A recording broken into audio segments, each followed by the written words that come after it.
Stupid fucking microphone doesn't use the goddamn right microphone. It should default to this one, but it never does. God damn it. Hi, it's me. I'm not muted anymore. How's it going? Behold, I made him a little hat. He's the birthday. I am the birthday haver. Hello, Jeff, Starbane, and Wumbo. I guess you guys would be the lab mems. My fellow. Whatever. I know it's all according to Keikaku, indeed. Translator's note: Keikaku means plan. And give Buzz a hat. Buzz already has a hat. He's got his helmet. You know what happens if you take that off?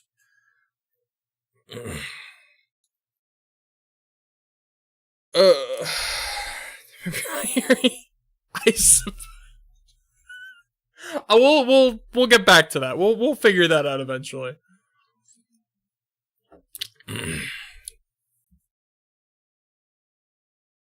You give me I'm gonna be honest, you give me Moeka vibes. I'm 100% sure I trust you. I'm kidding. I'm totally kidding. I mean, you said it yourself. I was about to say you're the Okabe. If anything, I would consider myself like I may be technically like in the context of the streams, I may be in charge here, but in regards to I suppose in regards to like which character, I feel like I'm a Luca, if anything. This is awkward because there's like because normally like I have a game going and it's all fucking. I'm a Maho. That's true. Okay, fair. I was thinking like in terms of like the OG lab mems, but true. Lab mem 009. I suppose I could play music. I don't want to get in trouble. Like it works for the games because if like the game playing, it's like there's my excuse for playing music. I guess I could just like throw on some fucking music. Game soundtrack. Is that allowed if I'm not actually playing if I'm not actually playing the game in question? I mean, I suppose I'm going to be reading a Persona 5 fanfiction. I do not use Spotify. Persona 5 Steins Gate's fanfiction, so I feel like that kind of like ambient music would make the most sense, you know? This is off to a killer start, by the way. This birthday stream, so high energy hype.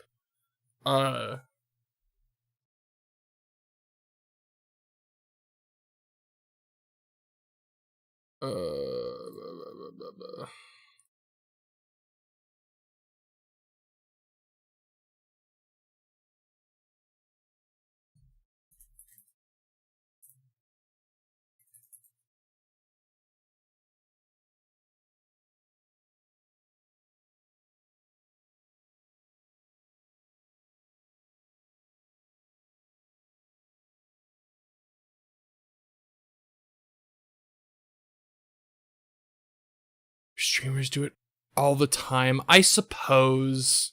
I'm just paranoid. I don't want to get in trouble. But I suppose. Here. Okay, that's sinister. I'm not looking for fucking sinister. I mean, it's very loud. Hold on.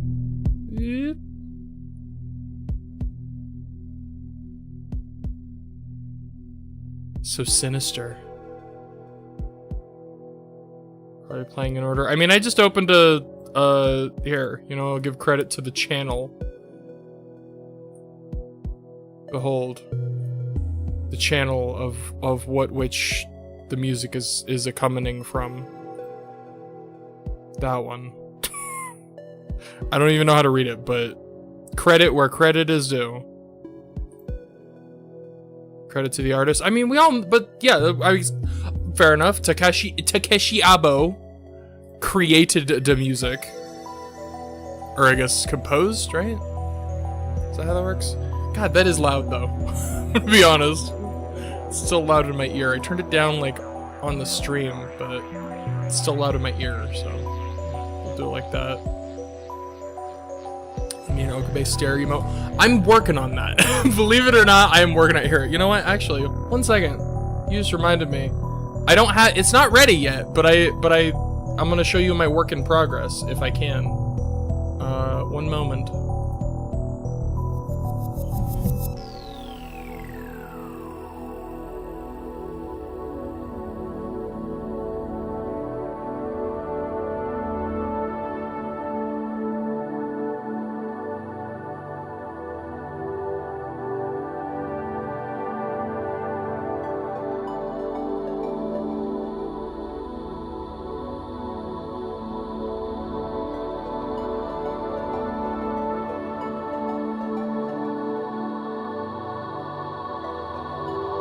Hi, it's me again, I'm back. It's insane how many suggestions I take. It's insane how many suggestions you have that are good. I'd say it's a solid 60%. Okay, maybe a little more than that. Behold, I don't know if it'll show up on... Ah! Behold. 'Tis the Okabe. I'm working on it. I haven't finished it. But it's working. He's Angie. Glad. I can't wait for it to be a completed emote.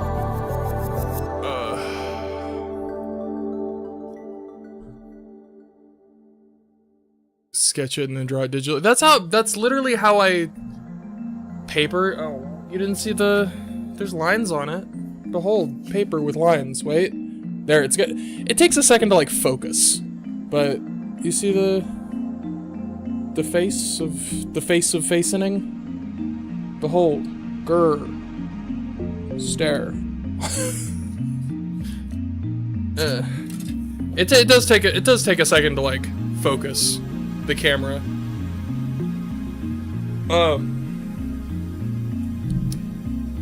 But yeah, it's, you know, it's coming along, and yeah, that's how I draw everything. I draw everything like on paper first, and then I email it to myself.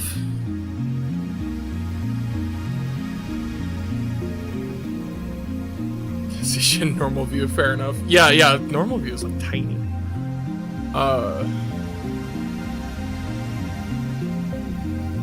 I'm gonna be honest, literally just getting up out of my chair was enough to like wind me. Just like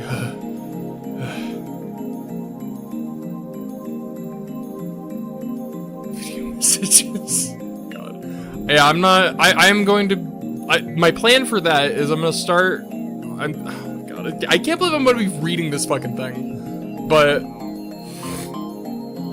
I'm gonna read the thing, and then,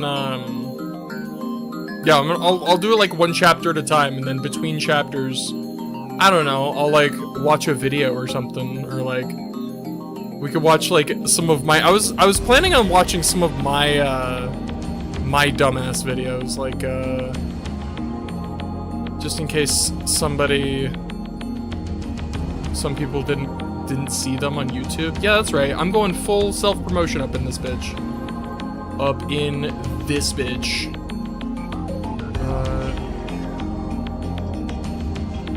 This one funny.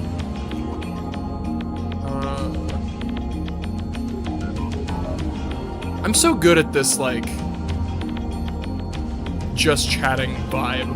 I'm not. I'm bad. I'm terrible at it. I have a soda too. Seen any of your old stuff? I mean, fair enough. This isn't really like a one. It's not like a VOD or anything. It's literally just one of my. I put it in the. I have a content playlist where I put shit that I make that's dumb, but it's my birthday and I'll self-promote if I want to. Exactly. In fact, this stream is brought to you by Raid Shadow. No. I draw the line there.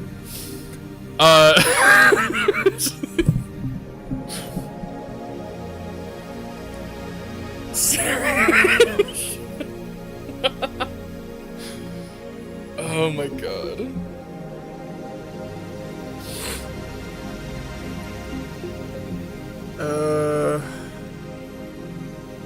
Alright, yeah, I think once Jeff gets back, I'll begin the fan fictioning.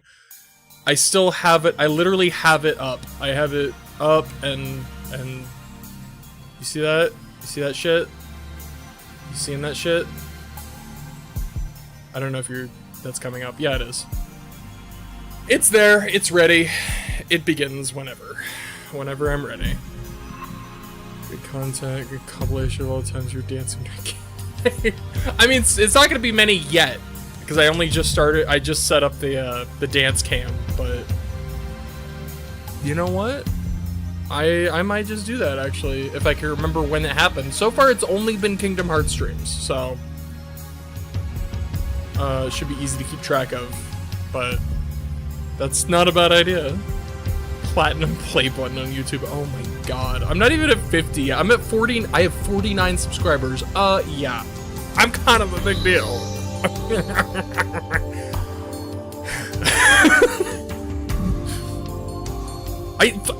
I'm gonna be honest, I can't believe I have 49 subscribers. That's crazy. Somebody said content. No. You spelled it wrong. It's content. Content. The Buzz. I would be impressive, especially since, you know, he's made of wood. Literally. Ironically, Buzz is woody, because he's literally made of wood. What a dumb joke I just made. Alright. I'm gonna start... I guess I'll... Careless Whisper in the background? I'm not is that a song? I'm not familiar with that one. 69. Hey, thanks. I know you're making a sex joke, but still, thanks. Oh god, I'm not gonna get in trouble for playing it, am I? Or is it just? Are you just sending it so I can like know of it later? Either way, appreciate it.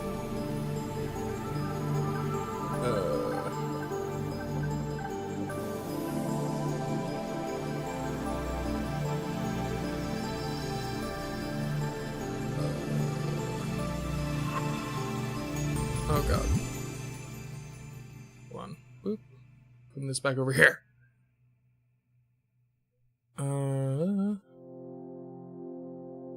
Hey, look, it's Momo. It's a Momo. Cut this part of the video if you upload this. But I don't want to get in trouble on Twitch either, you know. I ain't trying to cross any lines, or I don't know. I'll listen to it later. I'll save that for later, but I will watch it. That I assure you. Hey, it's a Rosario. Got like 3 views. I don't want to. That does sound mean, rude. I'm kidding. I'll watch it later. I don't. The first few seconds. All right, I'll play the first few seconds. I suppose I have to pause this peak Steins Gate soundtrack, and then. All right. Okay. Yeah. No, you got. Okay. I see what you did there. Gotcha. Okay. Yep. All right. Hilarious. Yeah. Okay. Got it. It ruins the joke. I did it.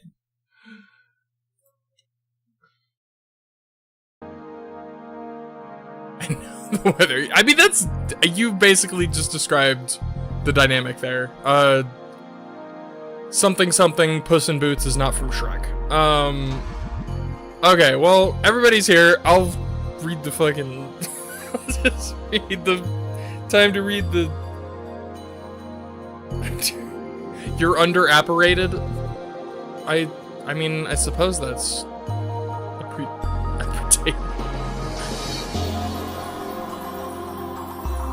I think you're appertated just enough. Puss in Boots is not from Shrek. Wrong. Incorrect. False. Fake news. Fake news.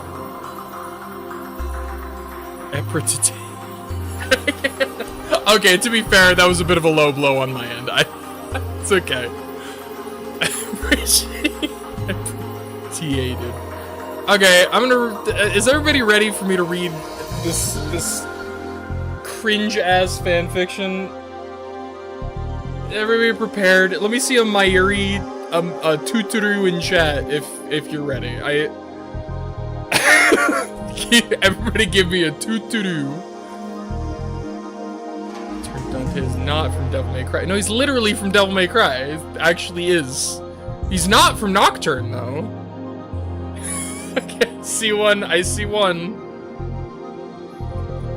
I see one Mayuri of readiness. I see two Mayuris of readiness. Do we have a third? Do we have a unanimous Tuturu?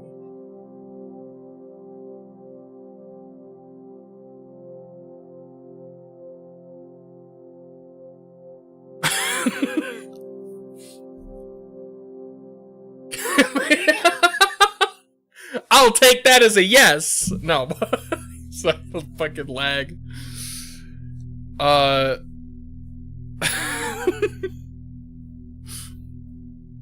I'm going... I do appreciate it. Are you ready for the fanfiction? Is it time? Are you back? I need validation, damn it! Okay. Sorry, okay. Oh, you got a question? Okay, we'll start with the question before I absolutely humiliate myself. With this cringe-ass cringe.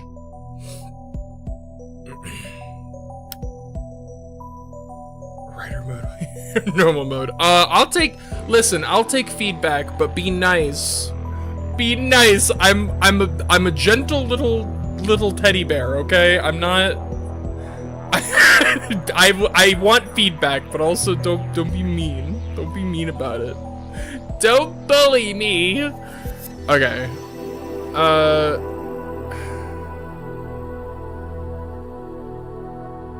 Right across the place. I appreciate that. This is literally the first thing I ever wrote, like, as a story, so.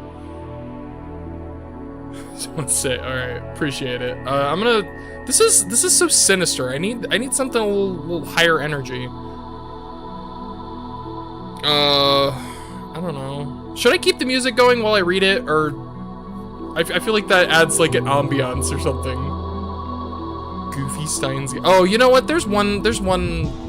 What was? Hold on. I gotta search. What is it? There's one like Steins Gate OST that's like really good.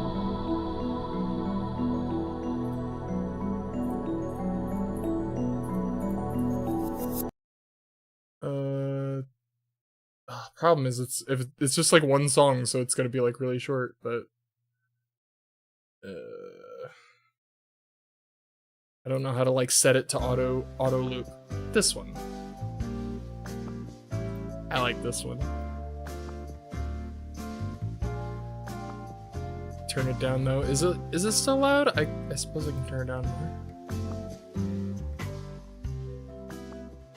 Boop.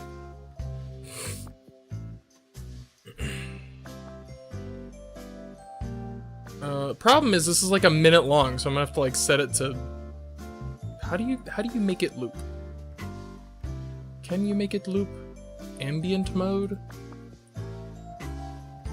What the fuck is ambient mode?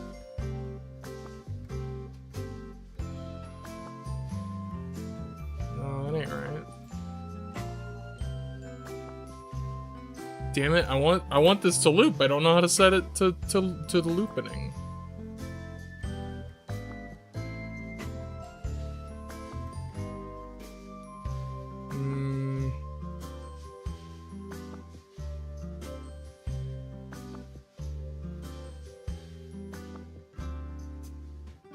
And it's already over.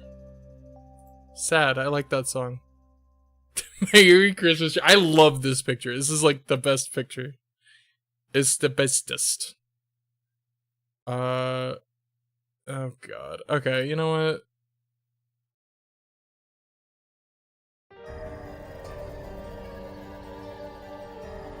Okay, we'll just stick with this one until we need something else. All right, at this point, I'll admit it. I'm stalling. I'm stalling. I'll admit it. There's no shame. I mean, there's a little shame. I mean, there's a lot of shame, actually. All right, I'm going in, jumping in, diving in head first. Everybody ready?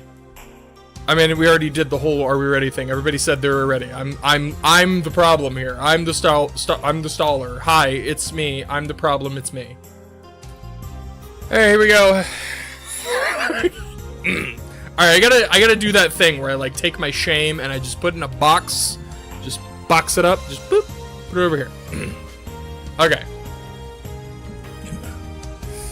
Let me know if the music is too loud or too. Get on with it. If the music is whatever. All right. Early. Almost missed it. It's happening. I'm not putting it off any longer. I'm going. Chapter 1. We're gonna do like one chapter at a time, and then between chapters I'll do a. I like it. The music is fine. Turn it down though. Okay, fair. It's not fine, is it? Is that better?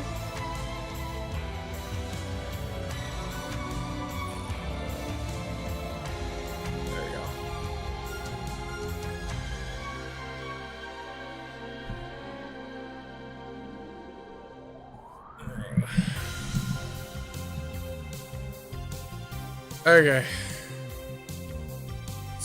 Science game bro, true. Okay, I'm reading this fucking thing. Alright. It's gonna be so hard to do this with a straight face. Cause I know how fucking cringe this shit is. And I'm so bad at writing. Okay, yes, thank you. Story, yes, now. Early Sunday morning in the attic of LeBlanc, which happened to double as his bedroom at the time, Ren Amamiya, codenamed Joker, woke to the loud ring of his cell phone. Groggily reaching over to identify the caller, he turned the screen to his eyes and saw the name Futaba displayed. Yeah, she's been calling for the past 15 minutes or so. You can be a surprisingly heavy sleeper. I suppose. Thank you, though.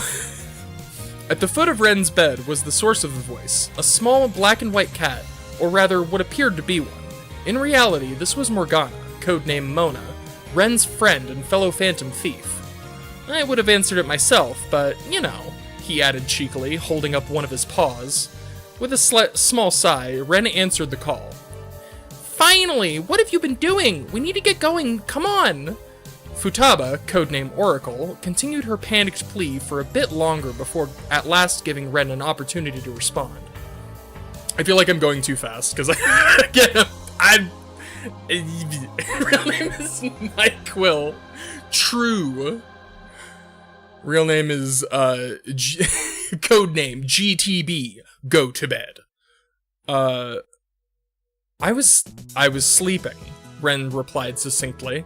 Isn't there still an hour before we were planning on heading out? He asked, glancing over at Morgana for confirmation, and being met with a single nod. That's technically true, I guess. But the earlier the better, right? Futaba replied, followed by an awkward silence from both parties. I'm, sorry for waking you up, though, she added with an apologetic tone. Ren couldn't help but smile a bit. Futaba's excitability had always been contagious, and it was difficult for him to falter for it. It's fine, he said with a slight chuckle. Since I'm up, I guess we can head out now if you want. Awesome, I'll meet you up front, Futaba replied, the energetic tone immediately returning to her voice. God. Among weebs and needs, you are safe. Thank you. Indeed, my people!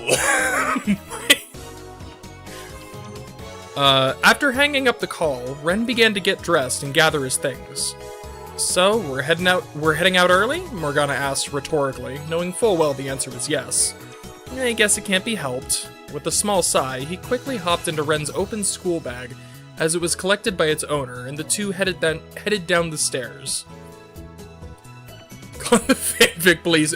I've probably done that like several times already, so. As they began to pass through LeBlanc, Ren saw the cafe's owner in the kitchen cleaning the dishes. Oh, someone's up early. Sojiro seemed a bit puzzled for a moment before seeming to have remembered. Yeah, that's right. You two were heading to Akihabara today to get some kind of game or something, weren't you? Well, do me a favor and flip the sign on your way out. Don't do anything stupid, you hear me? His words and expression were harsh, but Ren knew it came from a place of genuine concern. Giving Sojiro a nod of understanding, Ren opened the door and flipped the sign from closed to open as requested. Ready? Let's go! Futaba hopped up from where she had been sitting in front of the cafe. You're way too excited, Futaba. You're gonna be exhausted before we even get there at this rate, Morgana pointed out as the group headed for the station, poking his head out of Ren's bag. Hey, guess you have a point. It was true that Futaba had a tendency to get overexcited and burn through her energy all at once if she wasn't careful. Trying her best to contain her excitement, the group continued on to Akihabara. And this little thing is like it's like a time skip thing. Oh my god! Jesus Christ. Several hours later, and the three were en route to the station in Akihabara, Futaba happily clinging her newly acquired item tightly to her chest, an enormous grin plastered across her face. As they passed by a certain coffee shop, Ren noticed a familiar figure, clad in brown suit and striped tie, sipping coffee through the window. Slowing his pace to confirm his impression, Futaba quickly followed his gaze. Ah, is that Akechi? Futaba asked upon seeing what had caught Ren's attention. Seems like it. I wonder what he's up to, he replied, the two of them making their way inside to greet their friend and ally. Ah, Amamiya and Sakura. I take it Morgana is with you as well? Akechi, codenamed Crow, said as he noticed the pair approaching his table, gesturing to Ren's bag as he mentioned their feline companion. I certainly hadn't expected to run into you today. Same to you, Morgana replied as he emerged in response to his previous question. So what... Bzzz. His words were quickly interrupted by the buzzing of a cell phone. Ah, that's mine, said Akechi, reaching into his jacket to retrieve his phone. Apologies, one moment. The nature of his... I'm going way too fast. I feel like I'm going way too fast. The power of cringe compels me. The nature of his job made situations like this relatively common, but fortunately, the other Phantom Thieves were able to quickly adjust to this aspect of working with him. I think you're fine, thank you. As he looked at his phone, a quizzical look came over his face, before being replaced with one of nonchalance as he gave a slight shrug. Everything alright? Ren asked. Yes, just some kind of spam message it looks like, Akechi replied, closing his phone before turning back to Morgana. I take it you were going to ask about my business in Akihabara. Morgana gave an affirmative nod, and Akechi continued.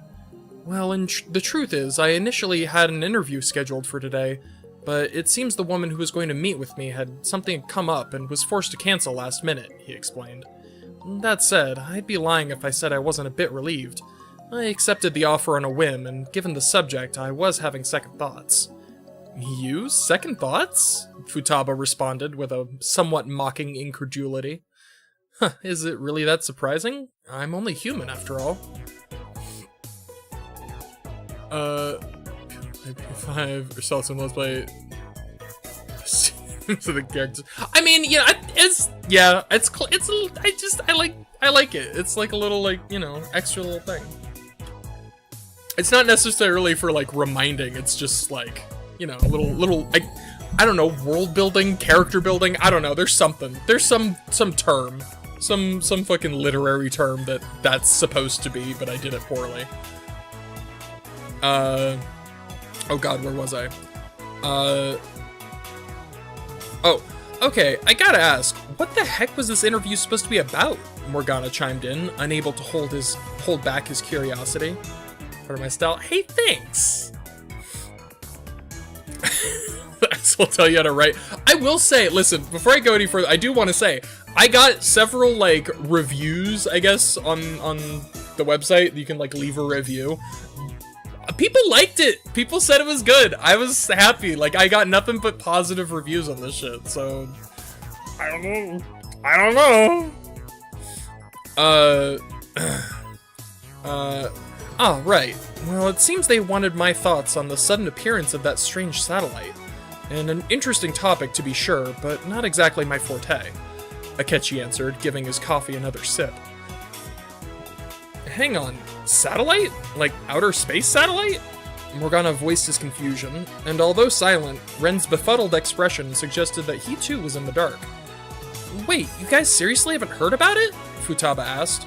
Ren and Morgana both shook their heads in unison. Well, seeing as you're already here, why not go see it for yourselves? Akechi suggested. I mean, I haven't actually seen it in person, so I'm game. As long as you're coming, of course. Futaba looked back at Ren with a look of anticipation.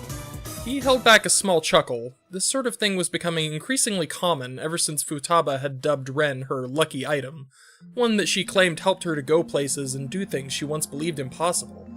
That said, he didn't mind one bit. If anything, he often looked forward to their ever-expanding excursions. Of course, Ren replied simply, a gentle smile on his lips. Oh god. So the internet must be wrong. Yeah, of course. The internet, I mean, it is the internet, so like, it being wrong is kind of par for the course. Hey, thanks. I appreciate that. I appreciate the positive vibes. Whoa, the trio uttered in unison, looking upward at the bizarre sight above them. Futaba had given a brief explanation of the situation on the way there. Just over 2 weeks prior, a large metal object had appeared embedded within the top floor of the Radio Kaiken in Akihabara. The sudden nature of its appearance, as well as the lack of any reliable witnesses, had resulted in an eruption of theories, many conspiratorial in nature, on online forums in regards to this strange phenomenon. Spoilers! No, I'm just kidding. Despite her online familiarity with the site, Futaba herself couldn't help but look as surprised as the others, seeing such a thing with their own eyes. As they continued to gaze, Ren and Futaba's phones gave simultaneous chimes, demanding both their attention. It was almost certainly a message from one of their fellow Phantom Thieves in the group chat. Ren glanced over to see Futaba had pulled out her phone in the blink of an eye, and, as he began to reach for his own, felt an impact against his left shoulder, nearly knocking him off his feet. Sorry! An energetic but hurried voice cried out behind him, likely from the individual who had crashed into him. As he instinctively turned to the sound of the source of the voice, he felt a pressure under his foot and looked underneath to see what appeared to be the shattered remains of a cell phone. Almost subconsciously, he quickly reached for his pocket and confirmed with relief that his own phone was safely within. As he began to wonder if the phone had been dropped by the one who had bumped into him just now, his thoughts were quickly interrupted by a tap on his shoulder. Looking up, he was met with a very worried look from Futaba, still holding her phone in her hand. What's wrong, Futaba? There was a slight pause as she lifted her phone to his eyes, giving a short reply. It's a request. And that's chapter 1. Cliffhanger! Ooh, okay, there's chapter 1. Yeah, I named it. Also, for extra cringe, I named the chapters. This chapter 1 is called Calm Before the Storm. My god. Alright, yes, please, give me your feedback. Don't be a dick. But feedback away. I will admit, I'm a little prouder of the other chapters. Like, the first one is a little, it's the shortest one. It's the shortest chapter. Like, most of them were like probably twice as long as this is. At least. Like, I think this was around 2,000 words. I think the rest are around 4,000 words. So, I know these people are what's going on, but I like it. Hey, thanks! I'm glad. I'm glad you like it.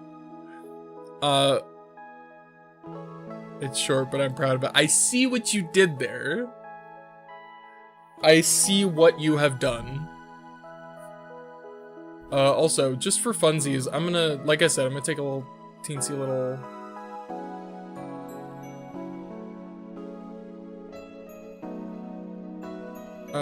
So introducing characters and also not really.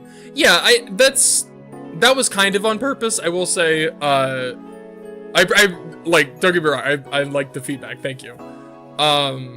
Because it's like, because it's a fan fiction, like it's true that I am going into this sort of like assuming people know who these characters are. But enjoying parts of the time machine. I had a feeling that is the Steins Gate half. Although I will say it is definitely like a primarily like it follows the Persona 5 half of the crossover, but there is plenty of Steins Gate in here, I assure you. And yeah, the like it's a talking cat, unrealistic. You know what? That's fair. That's fair. The like suddenly materializing satellite, that's pretty realistic. That happens every like Thursday, you know. So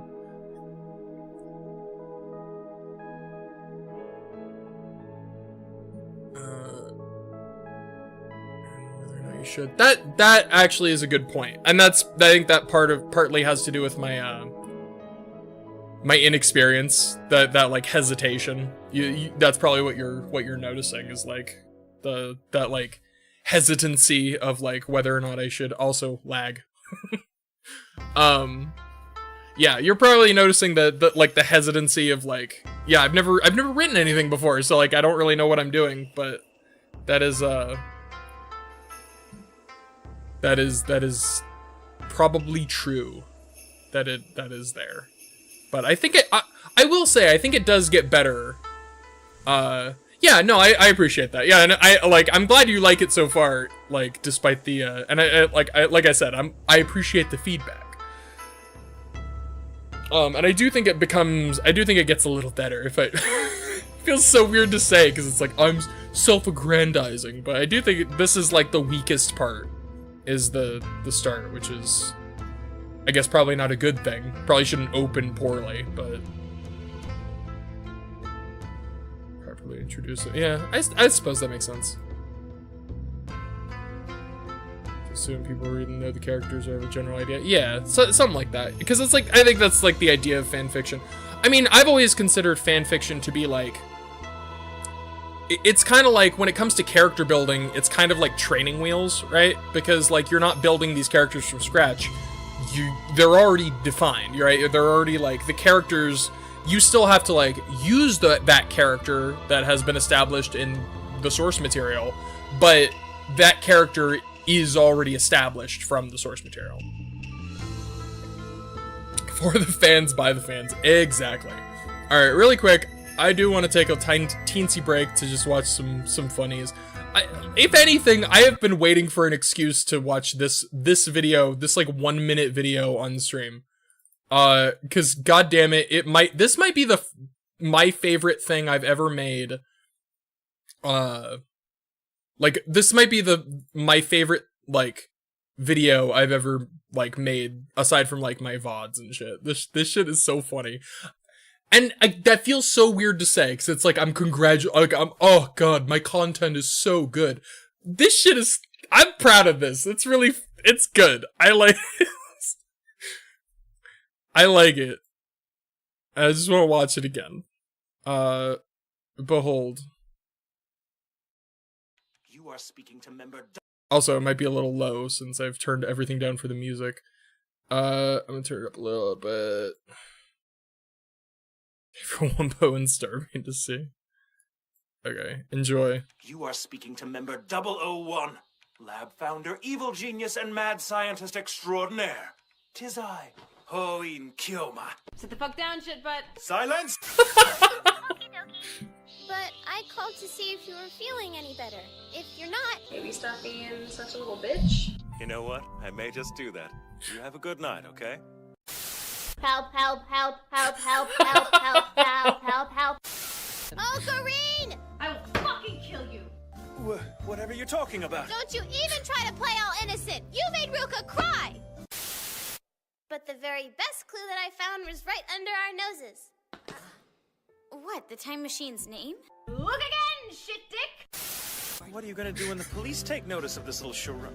They knew it was coming. They knew there was a badass bitch roaming a savannah, plugging they homies. Being in good with the shrine has its perks. Take that, evil spirits!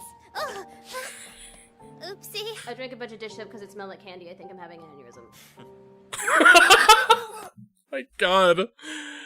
This is so... I love that one. I'm so proud of it. Oh my God. That was, for the record, that was just, like, to be fair, that was just unedited, footage of Steins Gate. Like, you know, that's just from the show, right? Steins Gate Abridged. That, I feel like there could be a Steins Gate Abridged. It's like, I can see that, yeah. I mean, that was the joke there. The thing I love about that is that's her voice actor, which is the best. So before I even watched Steins Gate, I just want to say, before I like first saw Steins Gate, like that YouTube channel, Hey Ash, What You Plan? I think that might have been either the first or one of the first, YouTube channels I ever subscribed to. 'Cause that shit was so fucking funny. And like, it, like, years later when I first watched Steins Gate, and then years after that when I realized, wait, that's the same fucking person? That's the same person? Cause she went, her voice actor in the credits of Steins Gate, he's a YouTuber? Yeah. Literally, yes. Well, okay, maybe not literally. In the credits of Steins Gate, she went by not pseudonym. Pseudonym? She used a different name. Tiny Tina from Berlin? Yes, I believe so, yes. Ashley Birch is her name. And I can't remember what name. Hold on, I can actually check really quick, because I have one of those available. But in the credits of Steins Gate, yeah, pseudonym. Pseudonym. I'm sorry, I'm not trying to be a dick. I'm not just gonna like... I'm not gonna call it every time you use it. Pseudonym is really funny. But yeah, there was, she used a, I mean, I said this already. Yeah, she used a pseudonym. It was a different name in, whoops. There we go.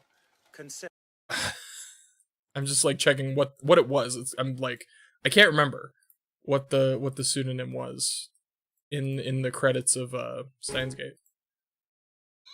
Boop, boop, boop, boop, boop.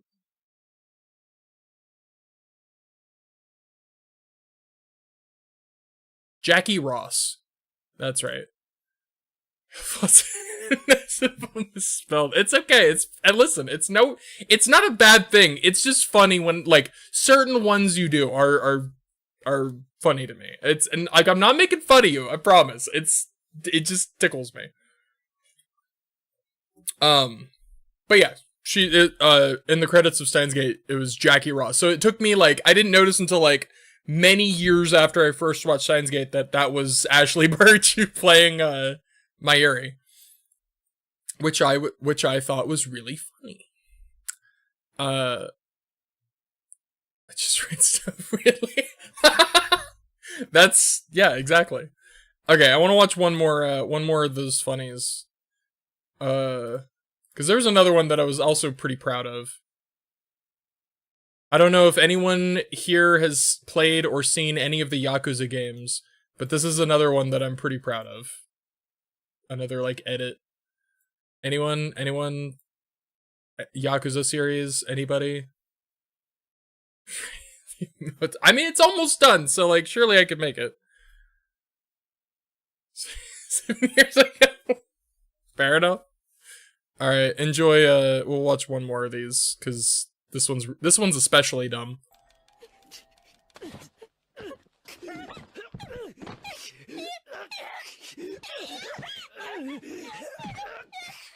It's a good series. Yakuza is, like, an amazing game series.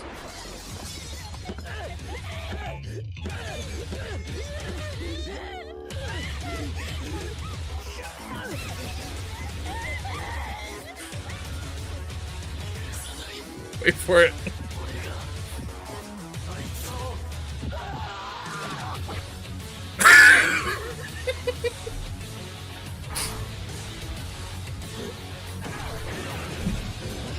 It's pretty good. Not gonna lie, pretty good. I'm pretty proud of it. Pretty proud of it. Not enough Kiryu. Okay, question. Let's think for a second. Who would be the Majima? It's Okabe. It's Okabe. Like I was about to say, who would be the Majima of Steins Gate? It's Okabe. But then that brings the question: who would be the Kiryu of Steins Gate? Like I want to say Okabe because he's the protagonist, but it just doesn't fit, right? Kiryu's too stoic. Okabe is not stoic enough. I guess Steins Gate Zero Okabe would kind of like could be a Kiryu. That was intense. Indeed. Boss fight of Steins Gate Kiwami. Enough Kiryu-chan, yeah. Mr. Braun. Mr. Braun's too much of a dick. Kiryu's not a dick. Kiryu's like he's like stoically gallant. Like he can be blunt, I suppose, but he's like I saw this meme that was like when the writer tries to make a badass stoic protagonist and then accidentally makes them autistic, and Kiryu was on it, and I was like, yep, that checks out. Dick in the world line series of parts. I don't know about that. I feel like even if he wasn't part of CERN, he would still be a dick. I will say, I think he's just a dick. He's only a murderer in those world lines. Okay. Alright, time to... Is everybody ready for chapter 2 of this fucking... Oh, did I close it? Fuck, I think I closed it. My bad.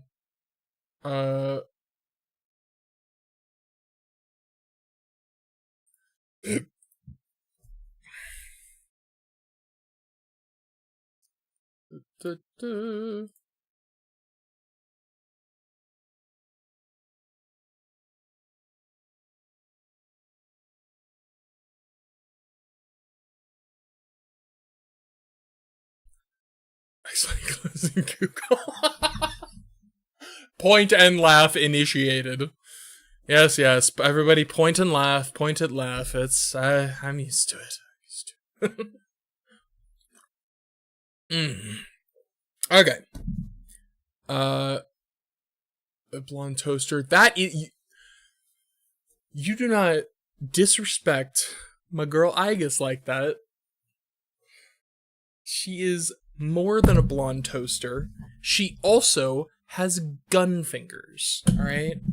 She is the blonde toaster with gun fingers, okay? I will have you know. Put some respect on her name and gun fingers. Alright, time to start chapter 2. Oh god. Oh yeah, chapter 2 is titled The Request. Oh my god, it's so funny. So cringe. I'm cringing. Okay. Oh, also, put the ambient music back on. This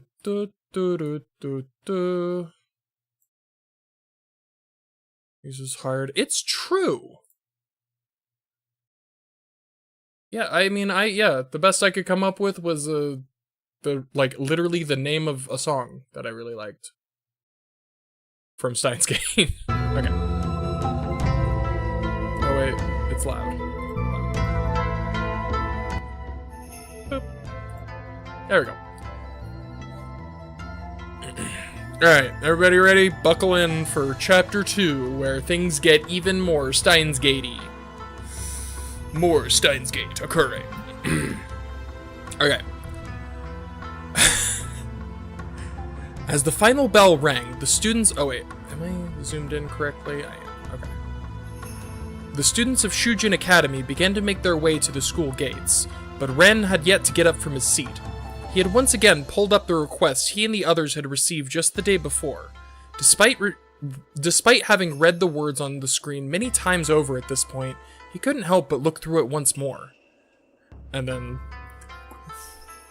Dear Phantom Thieves, my friend from work has been talking about you all a lot. She thinks you're super duper cool. To be honest, I don't really understand a whole lot about it, but she says that you change hearts to make bad people apologize and keep good people safe, right? Well, I was wondering if you can change hearts and stuff. Can you help one that's hurting? I just want to see my Ocarine smile again. He looks like he's in so much pain. It's like all the light suddenly disappeared from his eyes, but whenever I ask him what's wrong, he just says he's sorry and looks like he's going to cry. It makes me so sad to see him like this. Please help my Ocarine. Mayushi.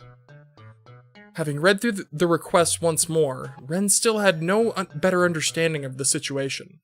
To make matters more complicated, despite the unusual sign-off at the end, the request was submitted anonymously, making it more or less impossible to contact the poster.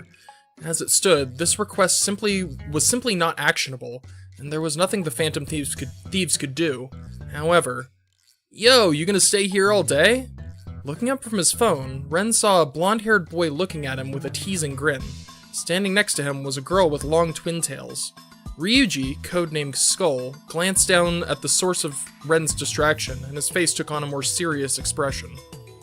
I'm guessing Futaba's still looking into that, yeah? He asked, scratching his head. I mean, I can understand where she's coming from, and if there is something we can do, I want to help too. The girl, An, codenamed Panther, added. Upon initially receiving this request, each member of the Phantom Thieves was moved by the earnest plea for help, but none more so than Futaba Sakura. After all, she herself was one of the Phantom Thieves' targets. She served as proof that not all palace rulers were born of corruption, greed, or ambition, but instead things like trauma, pain, and loss. To her, this Ocarine seemed like he might be a kindred spirit, and she refused to do anything less than everything she could. I know how much this means to her, but with the classroom now otherwise empty, Morgana emerged from Ren's bag to join the conversation. Like I keep saying, this can't be related to the metaverse. It just doesn't make sense. Oh my god, stop. Okay. Stop. Cease. Cease and desist. Oh my god. It's true that as we understand it, the formation of a palace or a shadow's presence in the mementos doesn't cause a shift in cognition and behavior, but rather it's the other way around. Entering the classroom and giving a brief summary of Morgana's previously made point was another girl with brown, shoulder-length hair and a serious expression. Makoto, codenamed Queen, continued. That being said, if we give up on someone in need based on nothing more than an assumption, we can hardly call that justice, can we? She crossed her arms as she made her point, staring daggers directly at Morgana, who eventually gave a sigh and began to speak. Well, I can't exactly argue with that, can I? Fine, you win, and you know what? I won't even say I told you so when it turns out I'm right. Oh wow, that's real big of you, Ryuji responded with a roll of his eyes. As Ren watched the pair begin to bicker over increasingly irrelevant topics, he felt comforted by this familiar sight.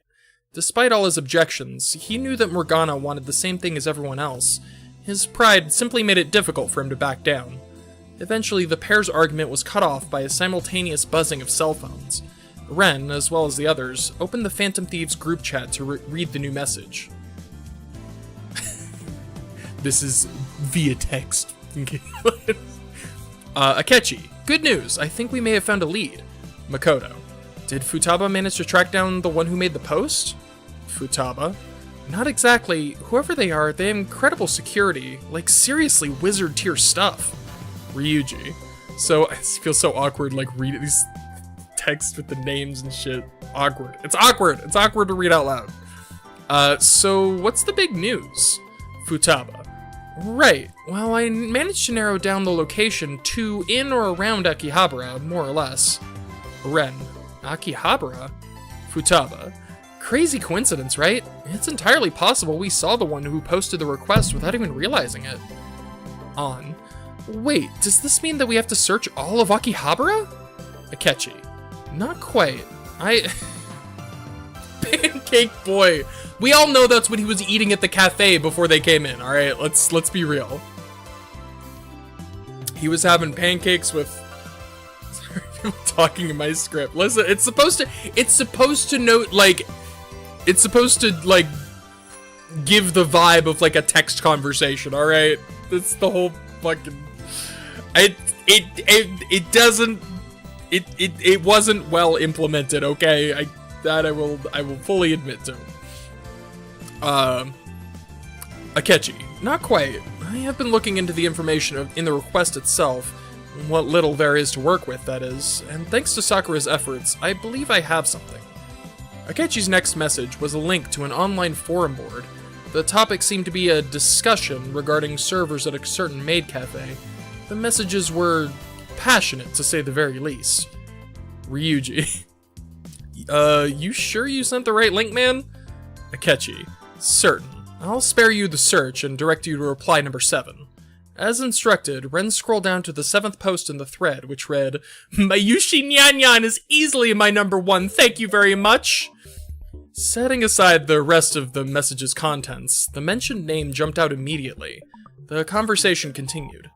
Haru, do you really think this Mayushi is the same person who made the request? Akechi. So awkward. See whether I like it or not. Oh god, the suspense is killing me. Akechi. I can't be certain, of course, but considering the name as well as the location, it's the best lead I've found so far. I think it's definitely worth... Makoto. I think it's definitely worth checking out. Akechi. I'm glad you agree. The cafe in question is called May Queen. Yusuke. That's quite a striking name. Akechi. Amamiya, can I leave this to you? Ren. Sure, I'll go. Makoto. So awkward. I would like to go too. I would also like to go if that's not a problem. An. Hey, I want to go too.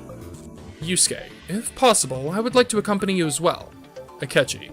Hold on. Too many of us going might complicate things, so let's leave it at that for now. Ryuji. What? No fair! I want to go too! An. Too bad. First come, first serve.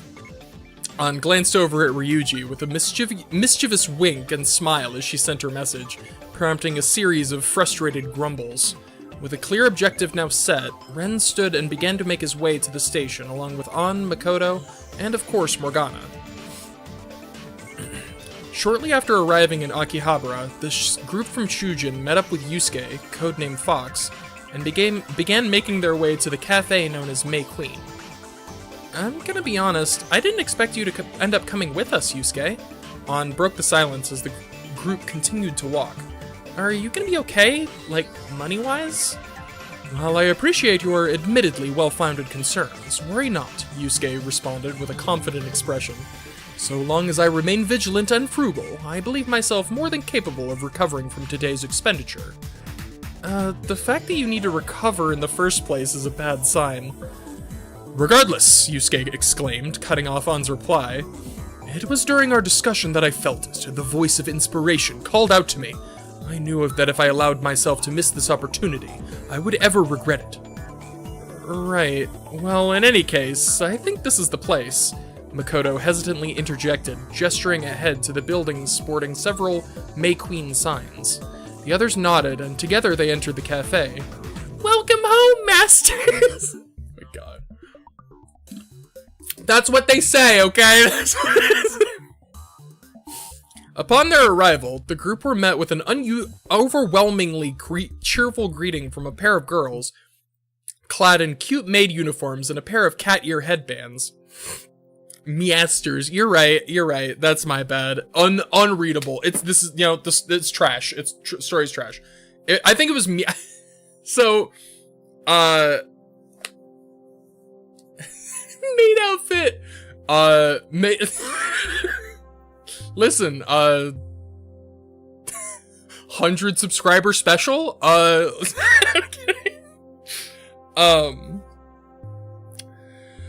What was I saying?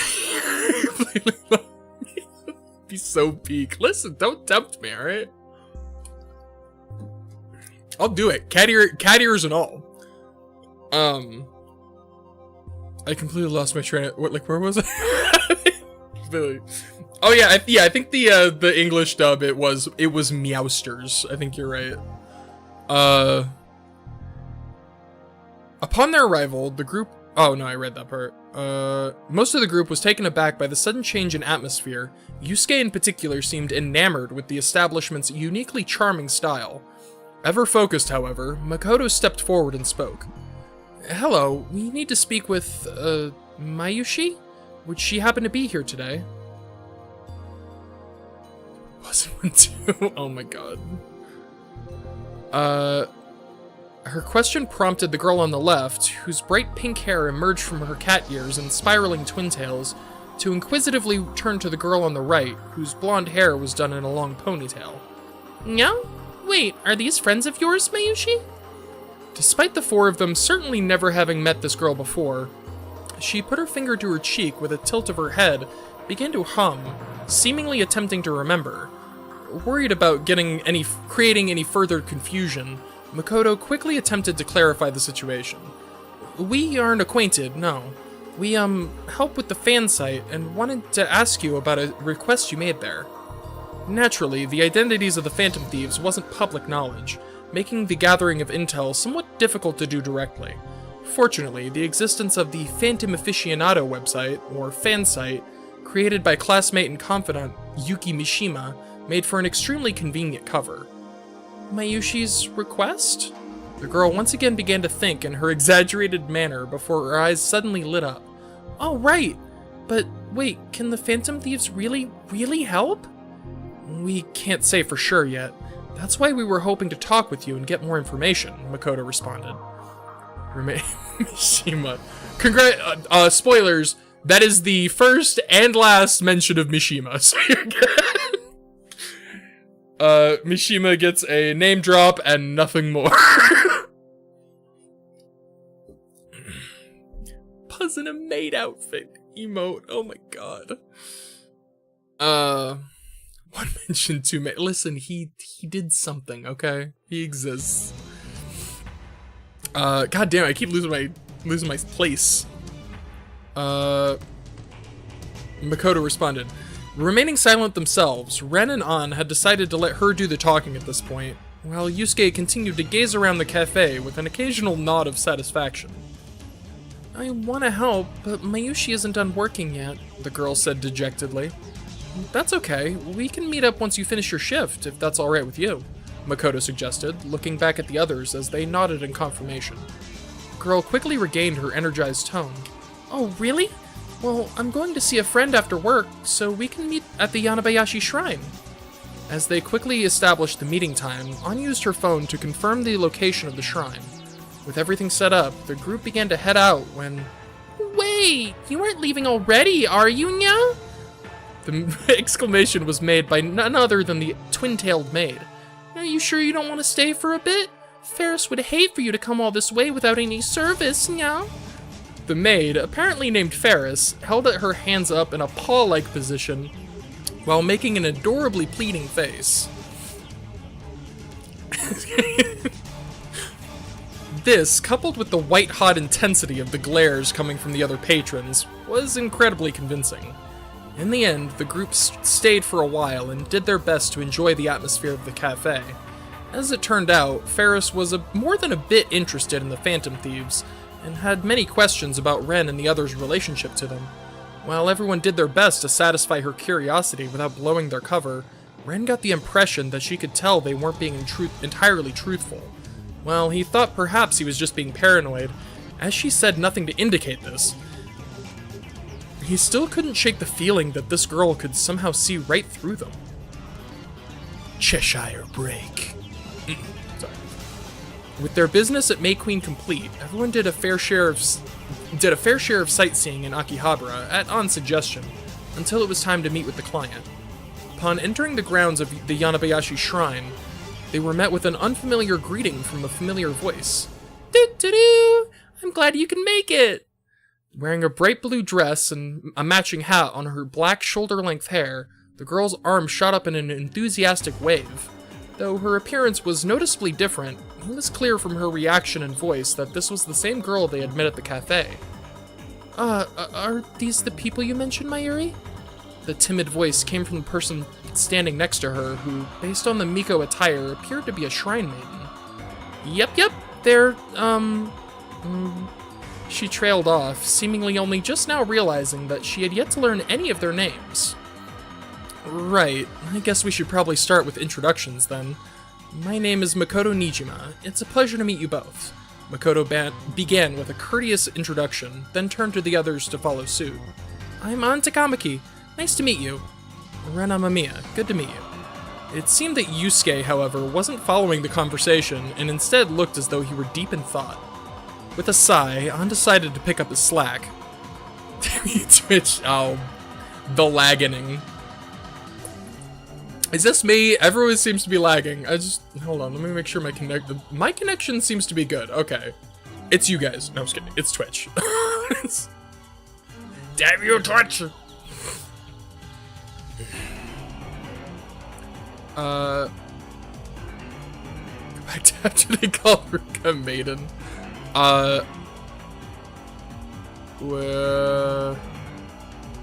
Yeah, this one. Okay, yeah, based on the Miko attire, appeared to be a shrine maiden.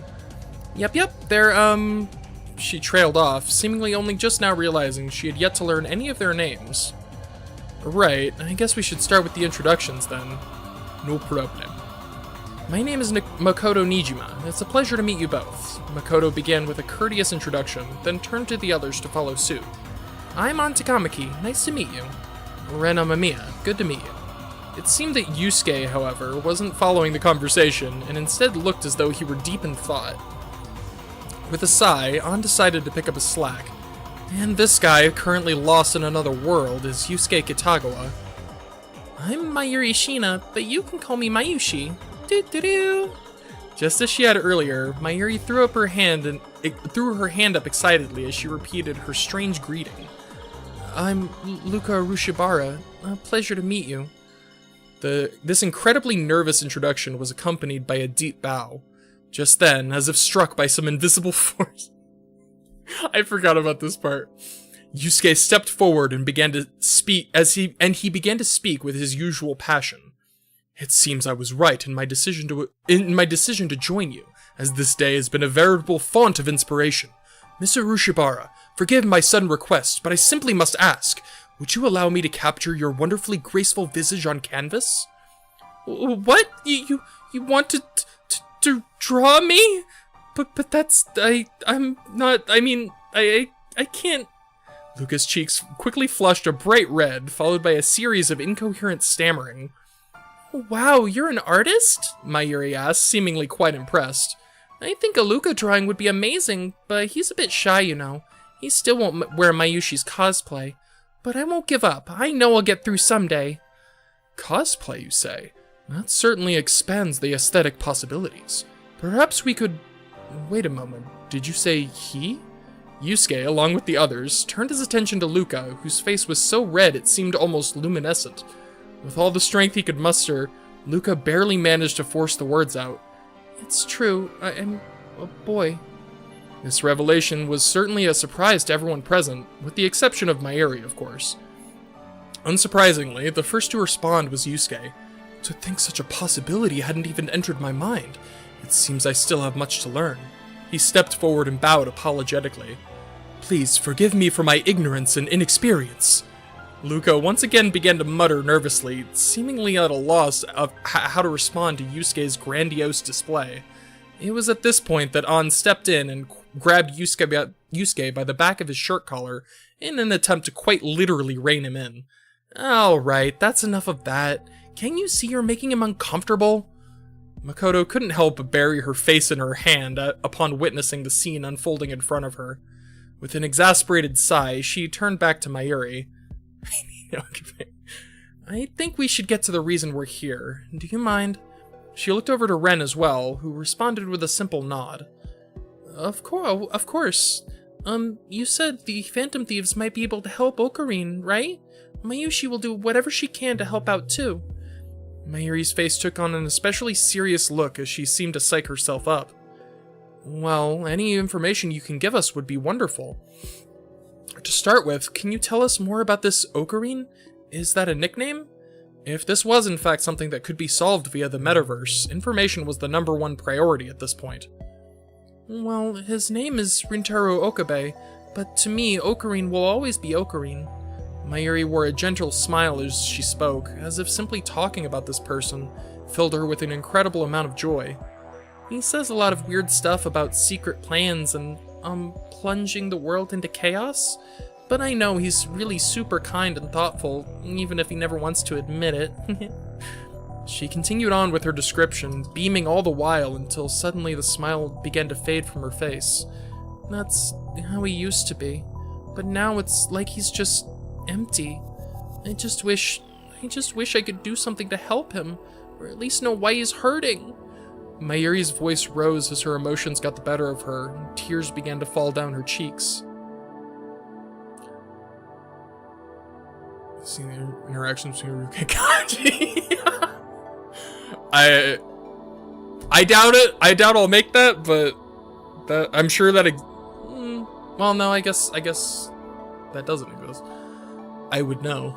We're here I mean, I guess it could exist, just not on this website. Anyways, that would be funny. Just then, Ren's cell phone began to ring. The name displayed was none other than Akechi. Ren looked over and showed the incoming call to Makoto, who was attempting to console the now crying Mayuri. Makoto nodded affirmingly, and while he couldn't help but feel a bit guilty at leaving at such a time, he knew that a call from Akechi was most likely important. Stepping away, he pressed answer and put the phone to his ear. Ah, you answered. I apologize for interrupting, but Sakura insisted I call to inform you at once. Akechi's voice was as collected as ever, but Ren could sense this twinge of urgency. What happened? Well, Sakura has been monitoring the conversation so far through your cell phone. Upon hearing the name Rintaro Okabe, she had me cross-reference it in the metanav. It's a hit. This was always a possibility, yet it still came as a bit of a shock. Oddly enough, though, it was a welcome one, and Ren couldn't help but feel a bit relieved. After all, this meant the Phantom Thieves could actually do something for this poor girl and her friend. Got it. We can meet up tomorrow and locate the target in Mementos. Akechi quickly cut Ren off.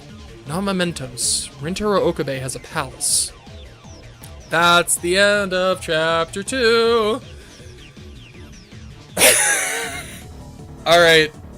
Hit me with it. Hit me with that feedback. Hit me with that feedback. And you know what? If that feedback just happens to come in the form of the word cringe, if you just need to write the word cringe, feel free. I would accept that one. Oh snap! You liked it! Yay!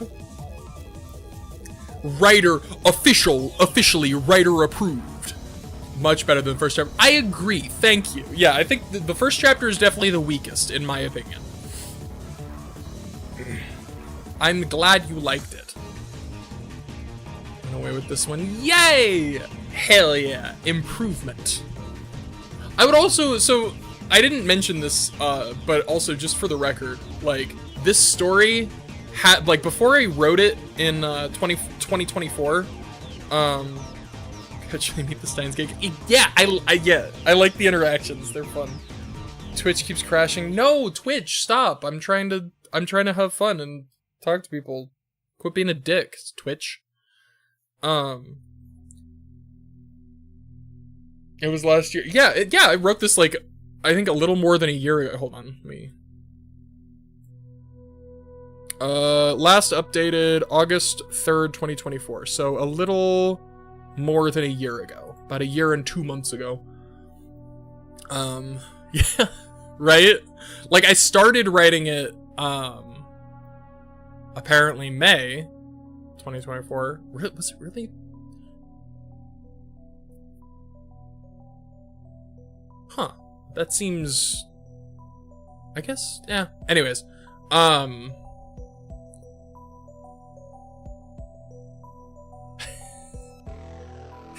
that's understandable. Yeah, I'm glad you like it anyways. I'm glad you're enjoying it. Oh yeah, I never showed off the, this is the, so look, this, I made this.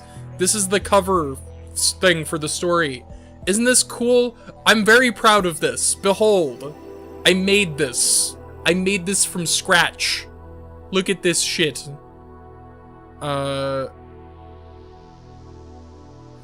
Instead of me, Wumbo.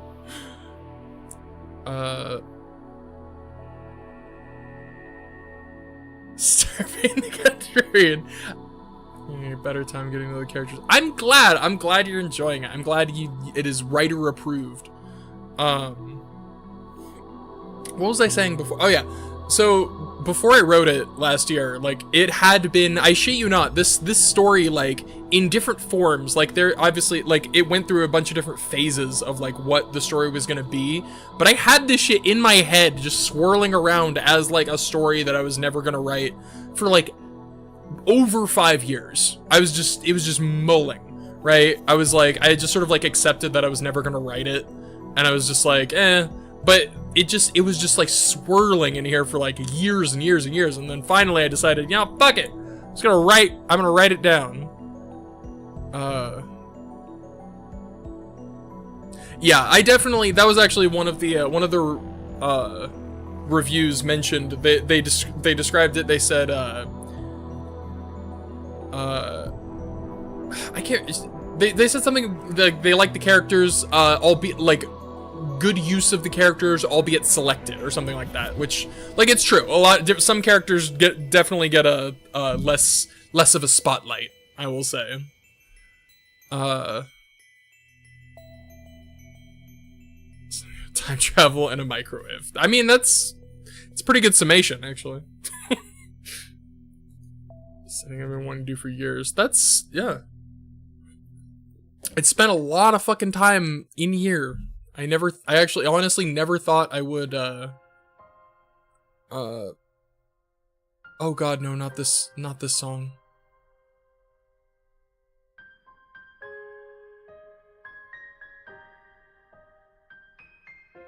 Fuck. Just that,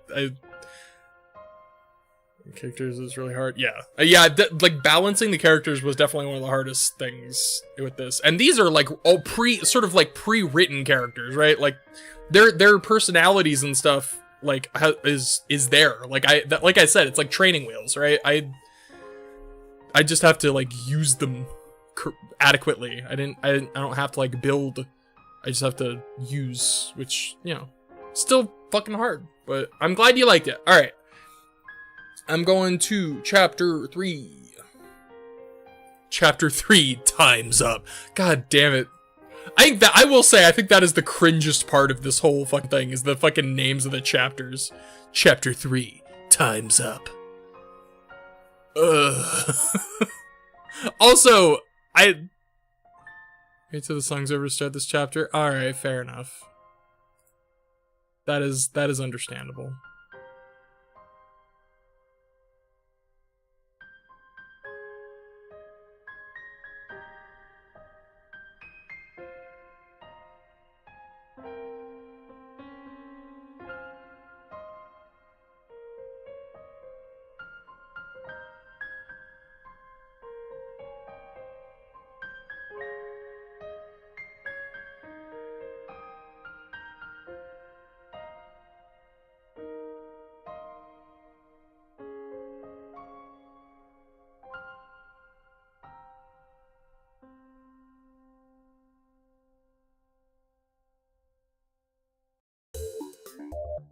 Alright. This was really like it. Yay! I'm glad. Fuck you, Twitch. Because guys being a goober. That's my skill. I am the eternal goober. Also, nobody said anything about this. Compliment me, goddammit, or insult. I'm proud of this shit. Look at this shit. Anybody impressed about my artistic ability? I made this shit from scratch. Thank you. Thank you. I fished up a compliment. I did it. Yo, call me fucking Captain Ahab, because I just fished up a compliment. That is understandable. Yeah, basically it's the color scheme of Persona 5. so like the tagline of Persona 5 was like take your heart or something like that. So I was like take your future because like Steins Gate. Anyways, and then this is like the badge, the Steins Gate lab member badge, and it's like it's cool. I liked it. It's good. Trust me. Trust me. It's good. Listen, just yeah. Lab badge and Persona. Exactly. Okay. I am beginning chapter 3. Times. I can't get over it. God damn it. I'm such an edgelord. Alright. Shortly after the revelation regarding the existence of Rintaro Okabe's palace, yet another vital piece of information was discovered by mere circumstance, namely the location keyword, Akihabara. With this, only one final keyword stood between the Phantom Thieves and entry into Rintaro Okabe's palace. Approved. I'm glad you're a writer and you approve. So writer approved.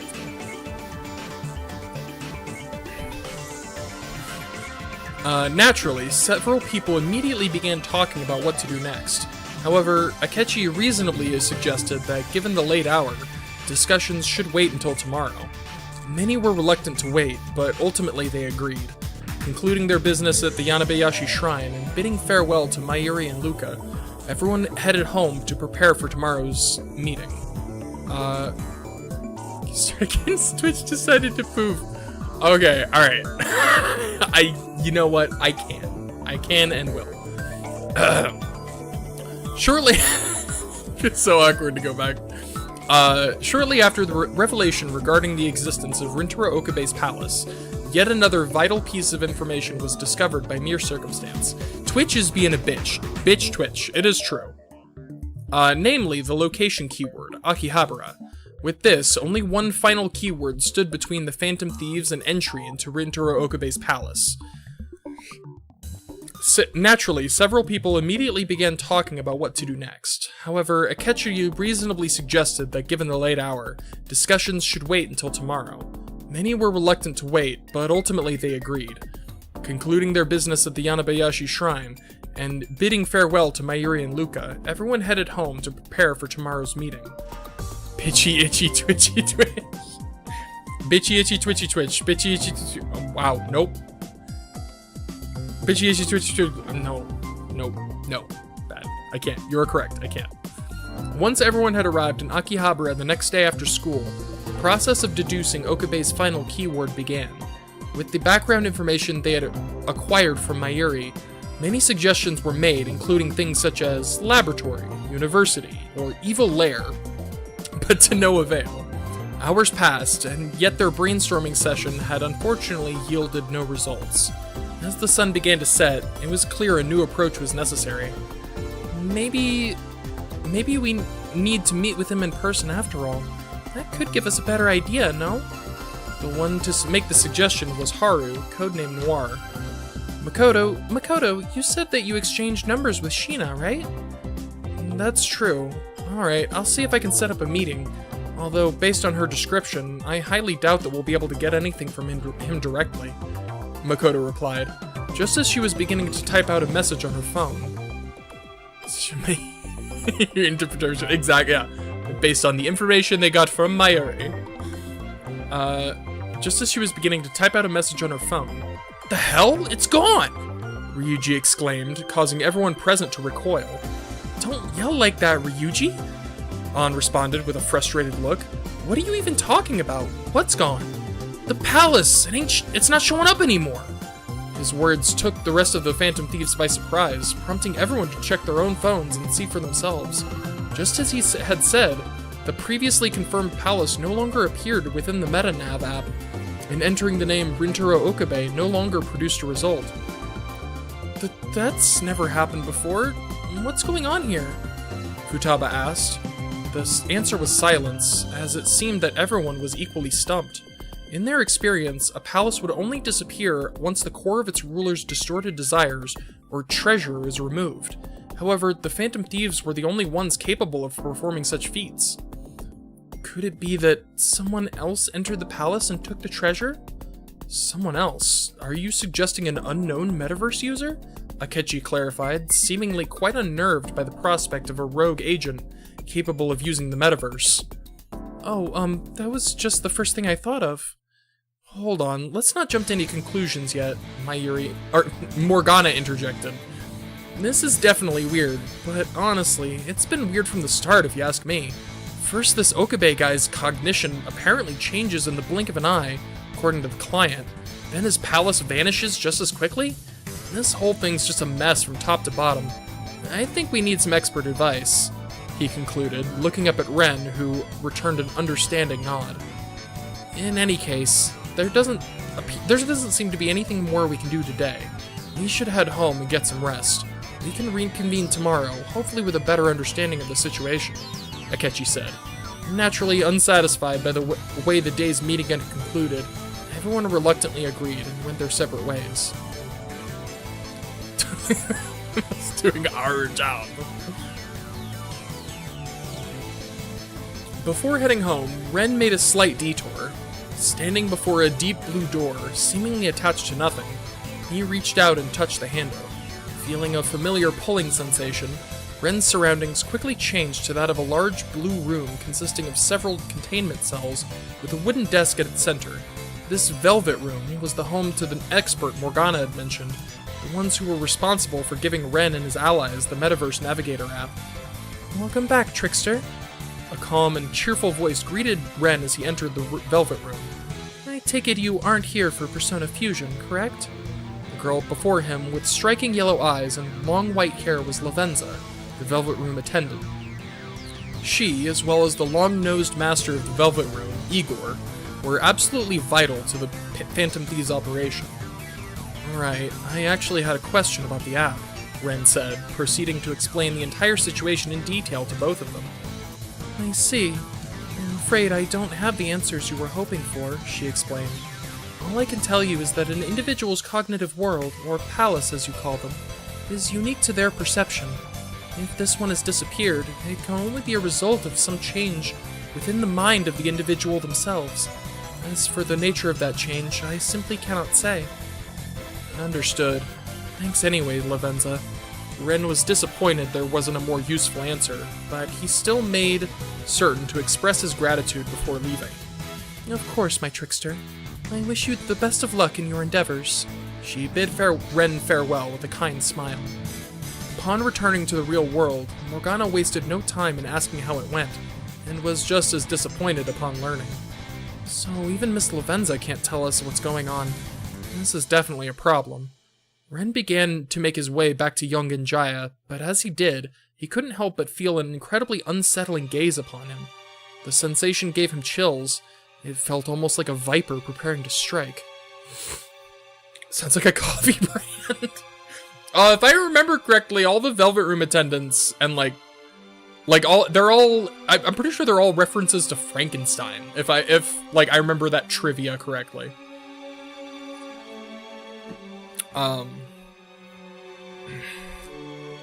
Igor being the most obvious one. Having gone their separate ways, Akechi considered getting some rest as he had suggested to the others, but ultimately chose not to. Lately, he had been plagued by terrible nightmares that had made going to sleep a less than appealing prospect. Instead, he decided to try and make progress with his other investigation while Ren and Morgana were inquiring about Okabe's disappearing palace. He opened his phone and messaged Futaba, who had been helping him look into it during their free time. Akechi. Here we go with the fucking text thing again. Akechi. There is a coffee brand called Lavazza. That you know what? That does make sense. Akechi. Any updates on Teeter? Futaba. Still no, unfortunately. Any info on this guy's identity is basically non-existent. It's seriously crazy. Akechi. I see. I'm still looking on my end. I'll let you know if I come across any leads. Futaba. Hey, I want to find this guy as much as anyone else, but I gotta ask, why do you? I mean, most of the other hackers I know gave up on Teeter a while ago. It's basically a dead meme at this point. Akechi wasn't sure how to answer the question. If he were to say it was curiosity, that wouldn't technically be untrue. However, the spark of that curiosity also happened to be located within his phone. Akechi. It's difficult to explain. I can show you tomorrow. Futaba. Fine, I guess I'll keep asking around for more info. I'm pretty sure Dash was still looking into the teeter thing, so I guess I'll start there. Fancy coffee brand. Yeah, I wonder, like, what tier of coffee it is. I don't know. I don't drink coffee, in case that's obvious. Describing coffee as tier. What tier of coffee? Non-coffee drinker ass. With that, Akechi scrolled down in his received message list until he came across it and sighed. Pressing open, he read through the enigmatic messages once more. 3 days, find Teeter, make contact. While he had initially disregarded these messages as some kind of spam, it wasn't long before he succumbed to his curiosity and felt compelled to look into them. Given the fact that they shared the same untraceable sender and were received all at precisely the same time, it seemed obvious these messages were intended to be read together. Should we read the rainbow type? No, we like Dash, except for the Dash in Robotics Notes Dash, because I hold that I feel like that game assassinated his character. I'll say it. I'll stand by that.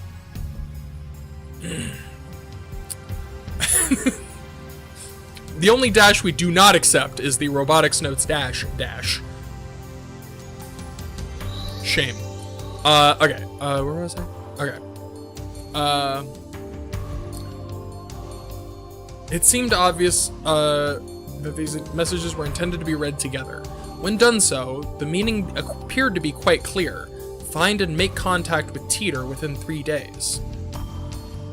17.6. Okay, no judgment. Like, I'm not one of those people who's like, oh, My Little Pony. I know nothing about like My Little Pony. I know what that is. The only things I know about My Little Pony are, like, the things I heard from a friend I had in high school who was very, very into it and loved talking about it, which, hey, passion. I remember he read a fanfiction. He read a My Little Pony fanfiction in English class one day as part of an assignment. And that really stuck with me in my brain.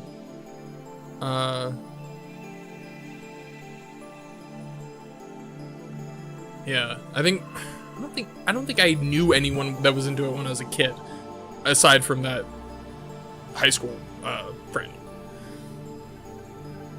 Excuse me. Teeter likely referred to John Teeter, a self-proclaimed time traveler from the year 2036, who had been posting his story to an online message board, becoming something of a curiosity across the internet. As for why it was formatted in such a bizarre way, that still eluded Akechi. Fortunately, Futaba was more than happy when asked to help discover the identity of the mysterious John Teeter. However, even with her online connections, she was seemingly no closer to Teeter's identity than he was.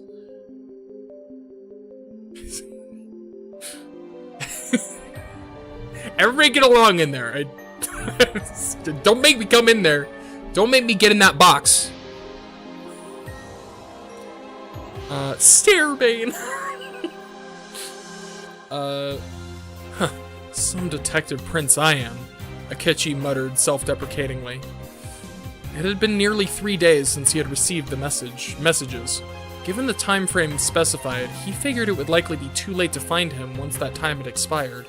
With night now completely fallen, Akechi racked his brain in an attempt to prompt one final breakthrough. Perhaps... Just then, something occurred to him.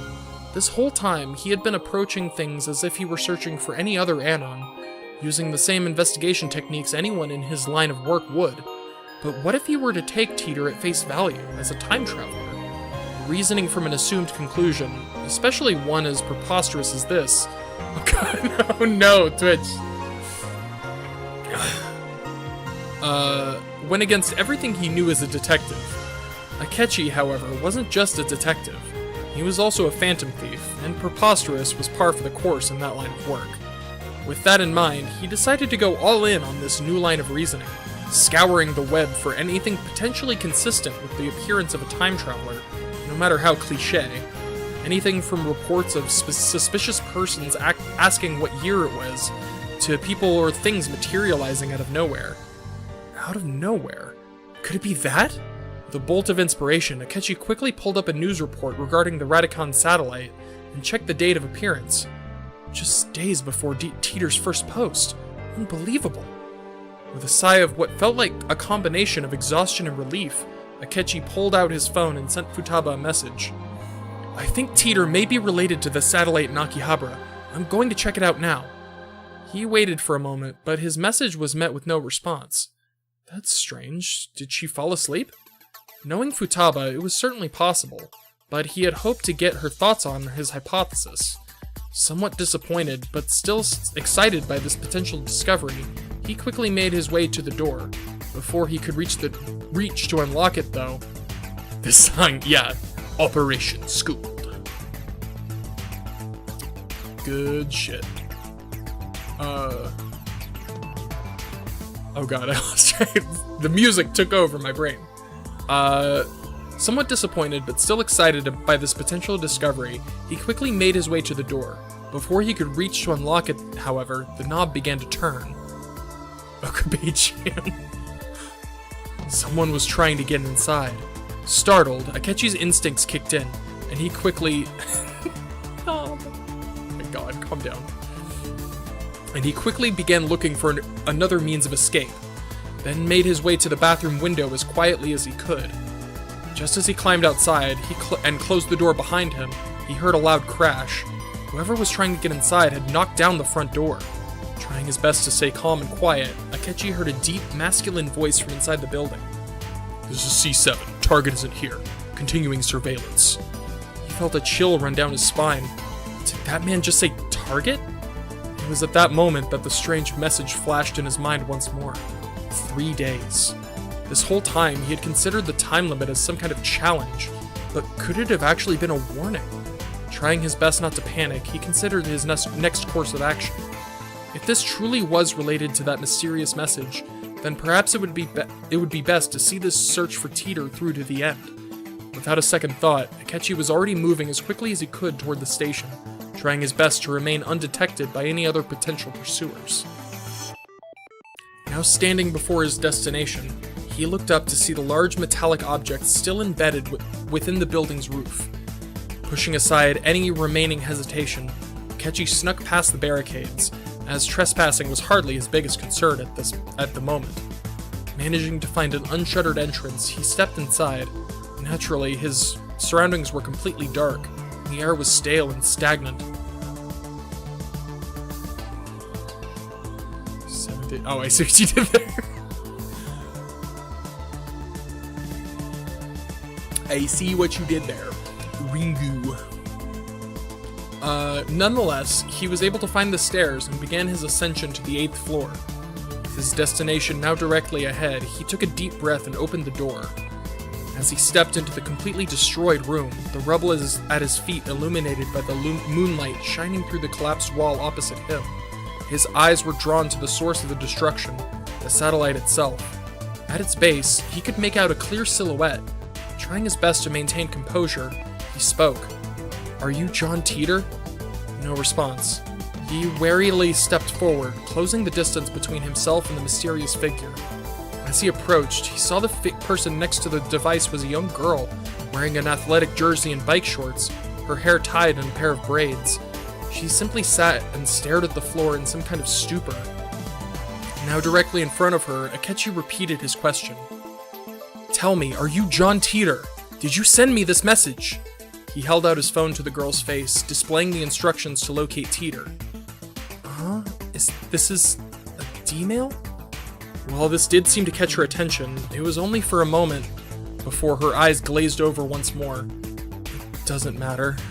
It's too late. I failed, she muttered. Akechi found himself growing frustrated by the distinct lack of answers. Taking another deep breath, he tried to level with her. Listen, I'm being targeted by someone. I don't know why, but I think it might be related to that message. You clearly know something. Please, tell me.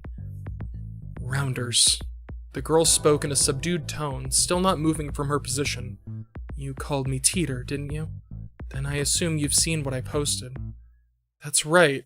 I'll admit I was initially looking for you out of curiosity.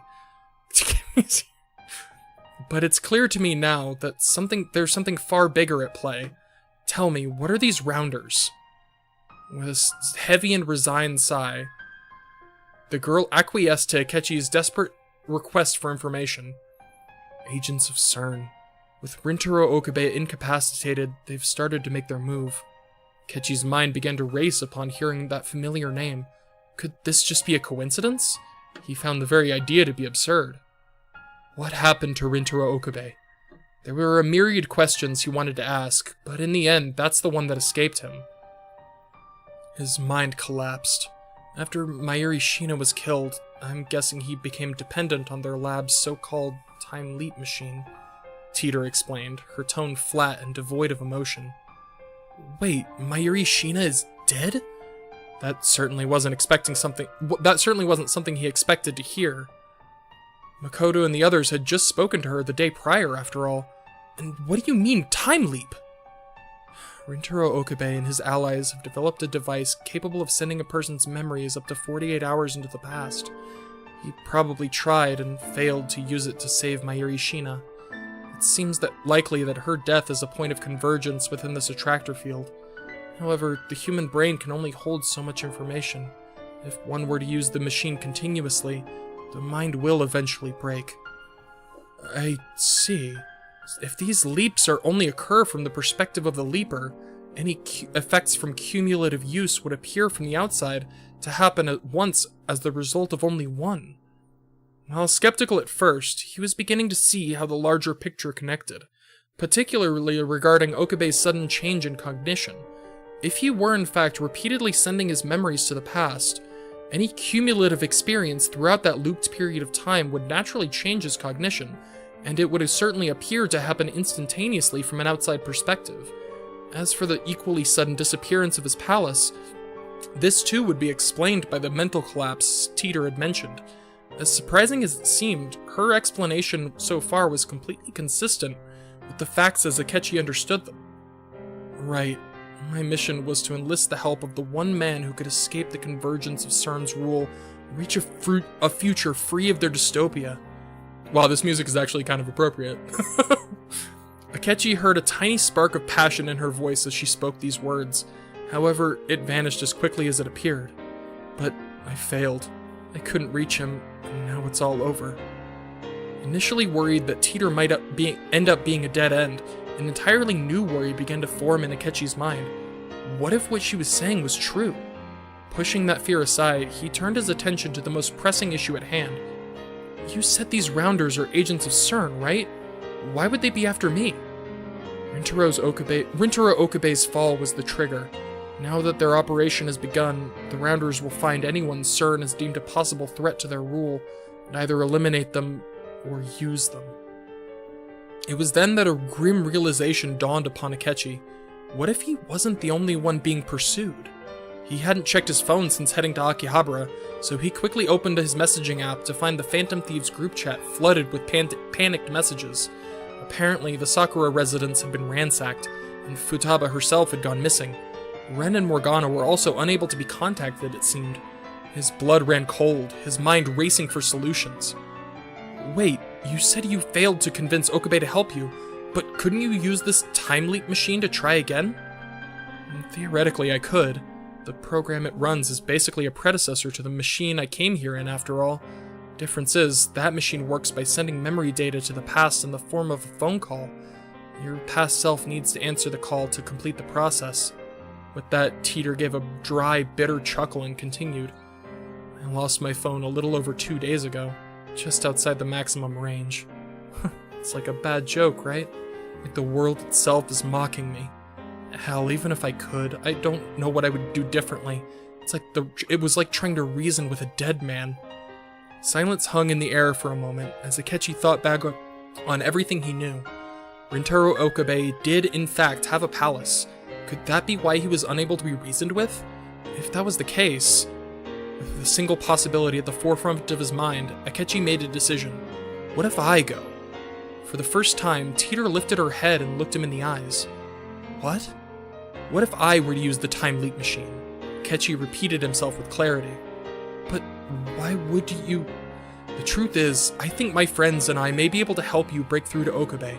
But if what you've told me is true, I believe they also may be targets for these rounders. In fact, they may already be... Unable to bring himself to finish that sentence, he continued.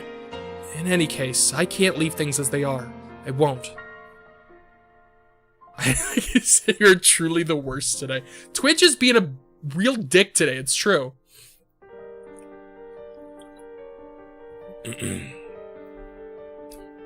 Looking directly into her eyes, he reached out his hand to her. Will you help me? Teeter's eyes, which had been dull and lifeless just a moment ago, began to fill with tears. Wiping her eyes with the back of her sleeve, she took Akechi's outstretched hand. Okay. Now back on her feet, and with a new determination burning in her eyes, she and Akechi made her way toward the stairs. Teeter, where? Suzuha, she interjected, cutting Akechi's inquiry short. Pardon? My name, she said, looking... 10th anniversary. The explanation, 2019. The fuck was that? Oh, I see. It's like... That was weird, right? Really invested. I'm flattered that you're invested, and also sorry Twitch is being such a dick today. Also, we're at the end of this playlist, so I need to grab another playlist here. In fact,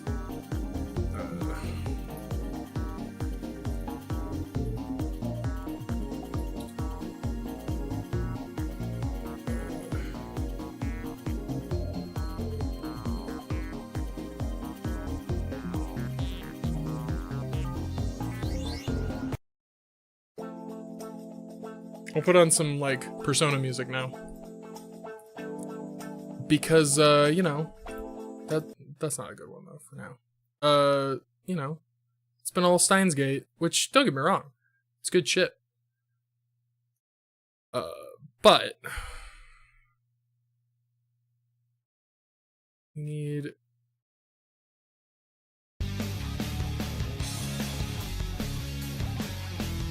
That's good. But this one would be a little loud. I called it. Damn, you did. Well called.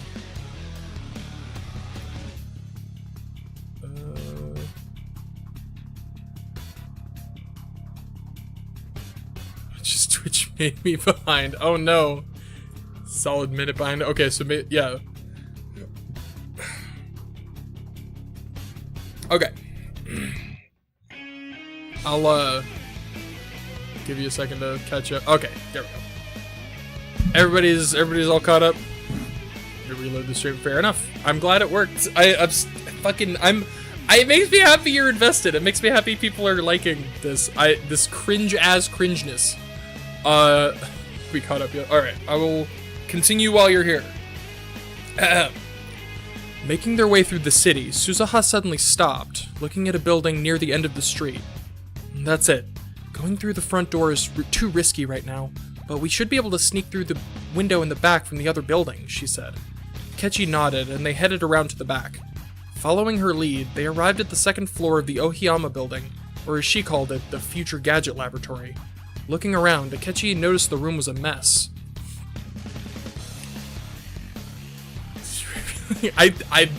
Listen, I appreciate it. I really like the investment. It makes me happy. I feel validated right now. Crazy. Akechi noticed the room was a mess. Scattered items and broken glass were strewn about the floor. Suzuha had immediately headed to the curtained off area in the back of the room, but she still seemed to notice his observation. It looks like their first priority was taking Kurisu Makise rather than the time leap machine. That's lucky for us. Her words were cold, and she spoke them without looking up from the computer connected to the strange, microwave-looking device. They'll be back for it soon, though, so we need to hurry. There. Suzuha hit one final key and turned to Akechi. Coordinates are set. On their way to the lab, they had discussed what point in time Akechi should arrive at. Given that the Rounders were likely to notice the activation of the device, they couldn't afford a second chance. Akechi suggested a 42-hour leap, placing him at the morning of that day. Any earlier than that would run the risk of him sleeping through the call. Given the type of person he was, that was quite unlikely, but it was still a risk he wasn't willing to take. Here. She put a large headset over Akechi's ears, then turned to the front door.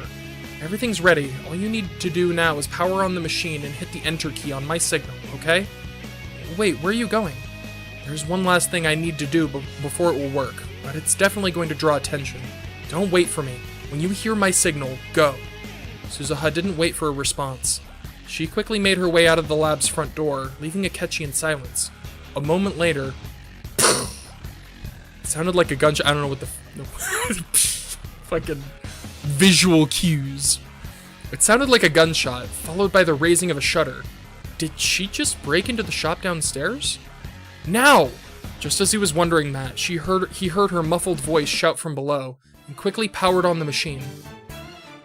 The room began to shake violently, as arcs of bright blue electricity flew from the device. Akechi reached for the enter key when bang, bang, bang!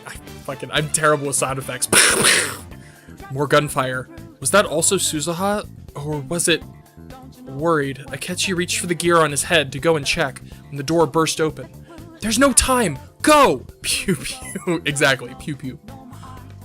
There's no time, go! Suzuha shouted from the doorway, blood running down her arm as she fired her own weapon back at her assailants. Stunned by the sudden escalation of things, Akechi responded to the wounded Suzuha. You're hurt! I can't just... Began to protest, but she quickly cut him off. You said you couldn't leave things like this, didn't you? Was that a lie, Goro Akechi? Her voice was a mix of rage and desperation as she yelled. You can stop this. You can save... Suzuha was... fucking sound effects. The Suzuha was knocked against the wall, seemingly shot in the chest. She wordlessly turned her head to meet Akechi's fearful gaze. Not a trace of the resignation that was in her eyes when they had first met remained, and in its place was a powerful determination that shook him to his core. Clenching his teeth and fighting every instinct within him, Akechi turned to the keyboard once more, mustering his own resolve to meet Suzuha's expectations, as well as his own. He brought his hand down and struck the enter key. Akechi screamed as a terrible pain spiked through his head, his vision becoming completely engulfed by a blinding white light. Boom! Chapter 3! Complete! Yo! I don't know why. I feel like my sanity is starting to dissolve the deeper I get into this, but like I'm also enjoying it. I'm also having fun, and I'm glad everybody. Also, this is not.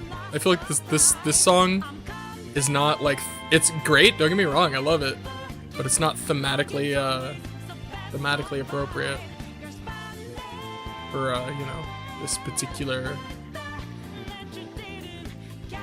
We need more like instrumental vibes. Feedback away. I'm down. I'm braced. I'm emotionally braced for the impact of the feedback. I promise I won't cry on the outside.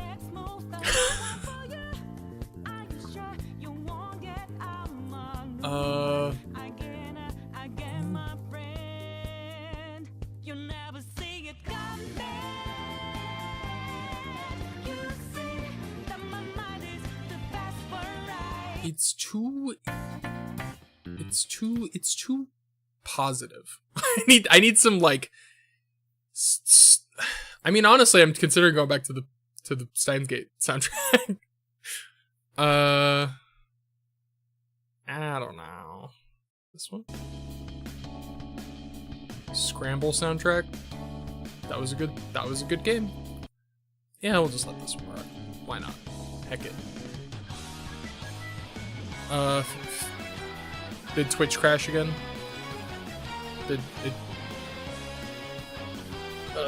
I'm ready for chapter 4 though.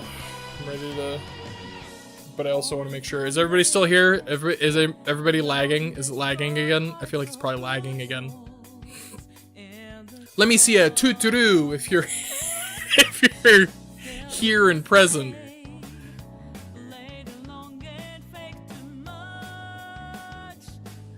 I suspect I might be alone.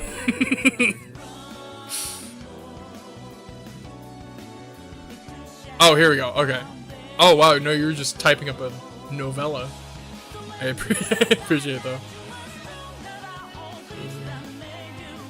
Text, and it's really neat. Oh, hey, thanks. She says really well done. Oh, thanks!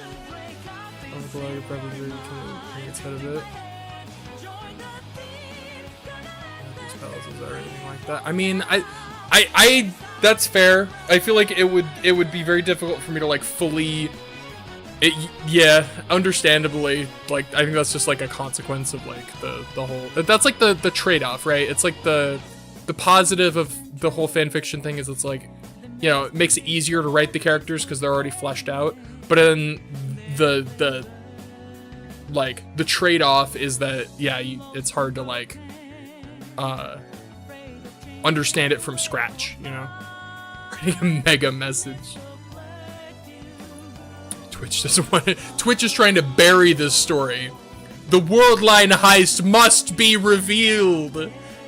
It must be. Yeah. No, I definitely get that, and I appreciate the feedback. I'm glad you like the bits you like, and I definitely understand what you mean with the introduction aspect.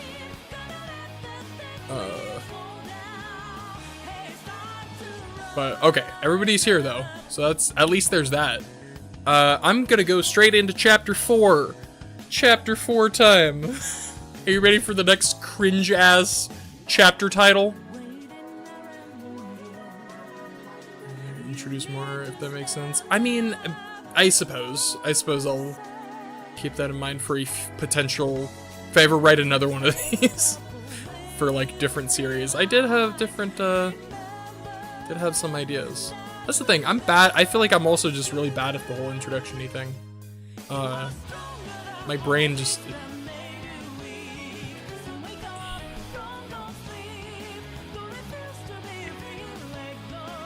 Chapter 4 after finishing chapter 3. Right? It's almost like counting. 4 comes after 3. We could skip to chapter 12 if you want. I'm kidding. There are not 12 chapters. Oh my god. Fair, you know, fair enough. I appreciate the, I do appreciate the feedback. Alright. Chapter 4. A second chance. Yeah, with these fucking... I forgot about the fucking chapter titles. A second chance. Alright. Surrounded by nothing...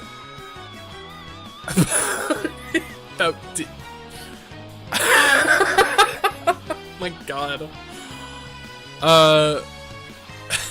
Thank you. Surrounded by nothing but pure whiteness, every one of Akechi's senses were overwhelmed like nothing he'd ever felt before. It was like his brain was being skewered by hundreds of needles all at once. He shouted in pain, yet heard nothing but silence. As he wondered if this agonizing sensation would ever end, this pain slowly began to dull. Still indistinguishable, color slowly began to return to his world. The silence in his ears was replaced by a sharp ringing. Gee, is that a voice? His mind clung to the faint sound, desperate for any semblance of familiarity. Feeling returned to his limbs as the world around him began to take shape.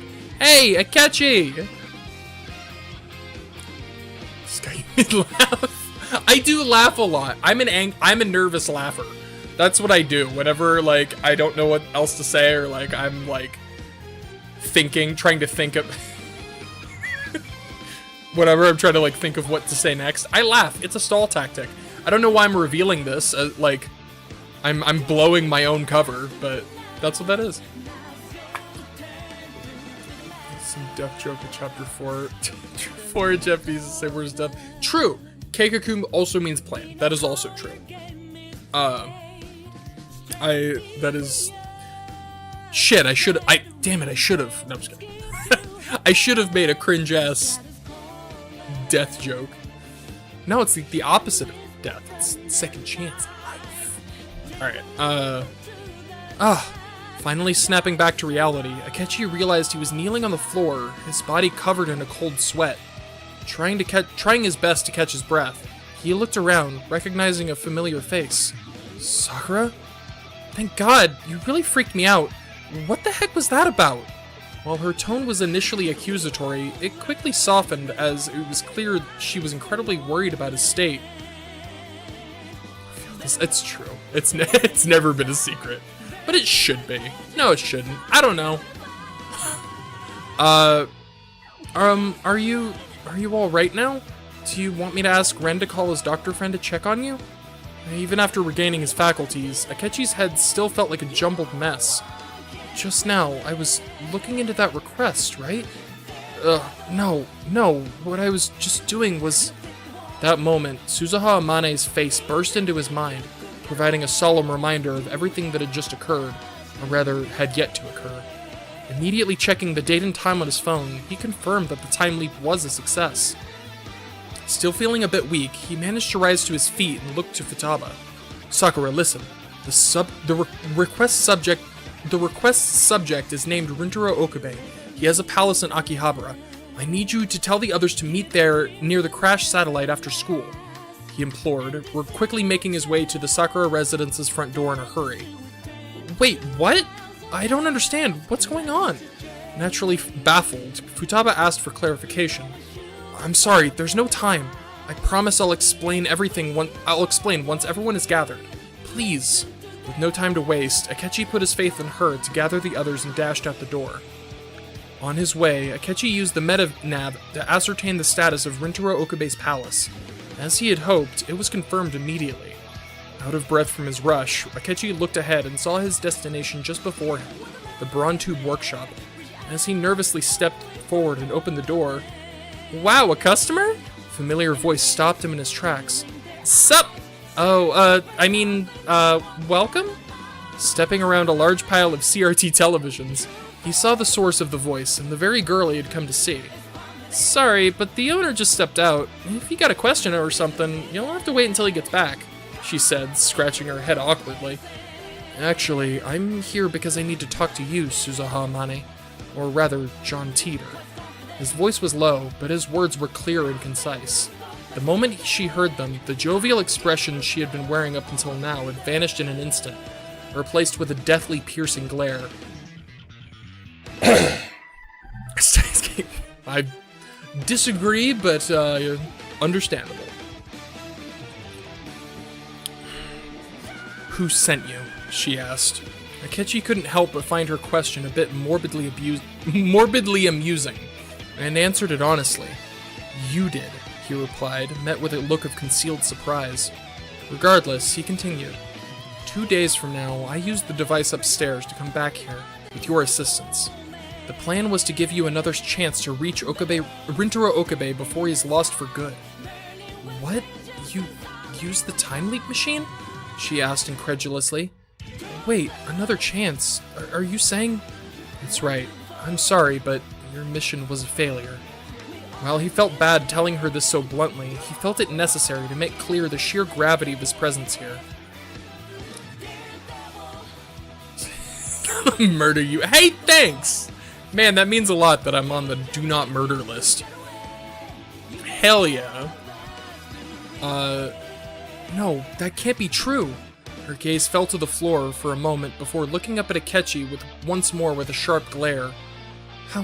How do I know you're telling the truth?" Her denial, clearly born out of fear and desperation rather than genuine distrust, was predicted by Akechi nonetheless. More specifically, it was predicted by the Suzuha who had helped him come back here. With a deep breath, Akechi recited the words she had shared with him for this eventuality. "The wings of the Valkyrie are born of the..."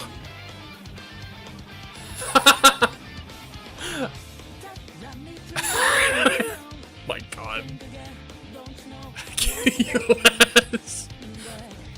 I like how that's really funny. I like how the thing, like, it marks kill but not murder. It's like, no. What? No, you're not allowed to say that. But this other word that means the exact same thing, that's fine.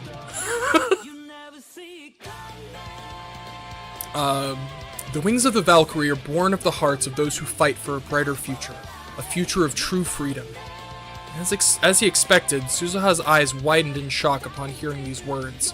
He was told that these were the words spoken by her comrades upon her departure from 2036, words she had told no one in this era. In her surprise, she stumbled backwards into a tall stack of TVs. Just as they began to lose balance and topple, an enormous muscular arm quickly reached out to stabilize them. "The hell are you doing, part-timer? I swear I can't leave you alone for a damn minute!"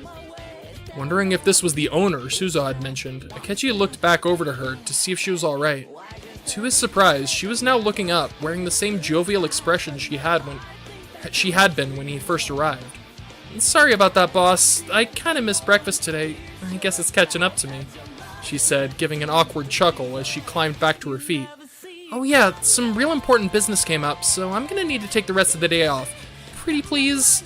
she said, clasping her hands together in a begging motion. "The hell's that coming from? What, you got a date or something?" the large man shouted aggressively, glancing over suspiciously at Akechi. "No way, it's nothing like that. I'm telling you, it's serious," she replied, indignantly putting her hands on her hips. Continuing to glare for what felt like an eternity, he eventually brought his arm up to his bald head and gave an enormous sigh.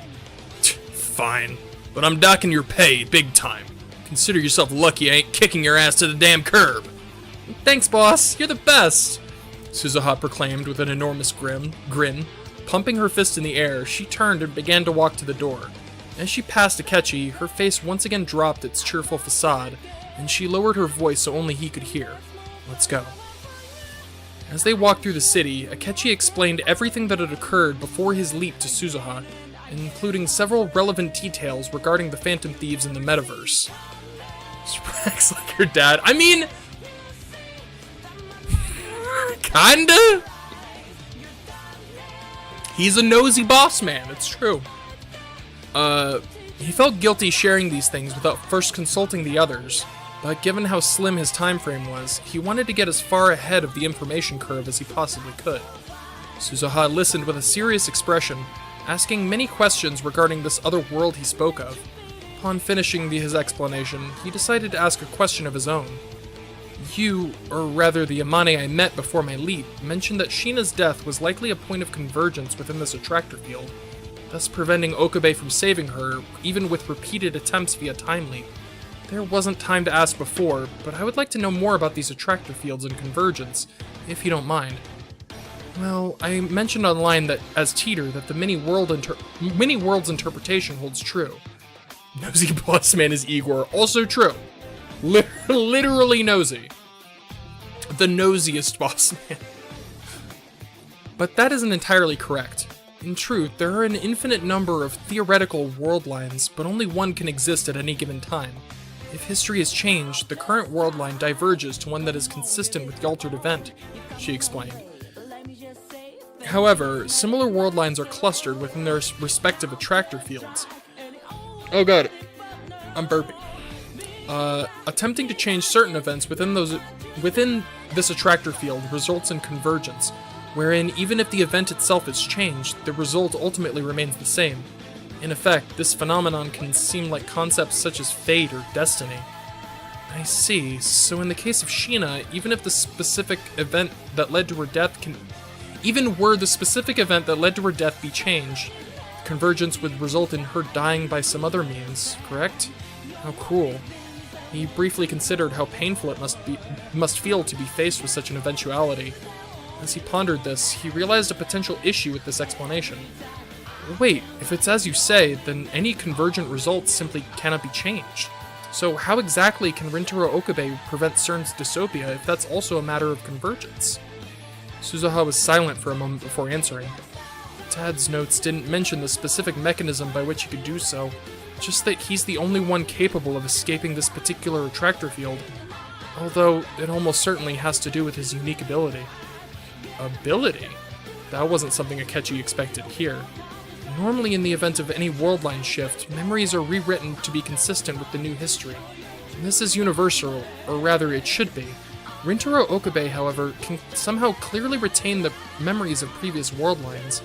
Furthermore, before it was capable of sending memory data through time, his device could send email up to 36 bytes with no limit to range.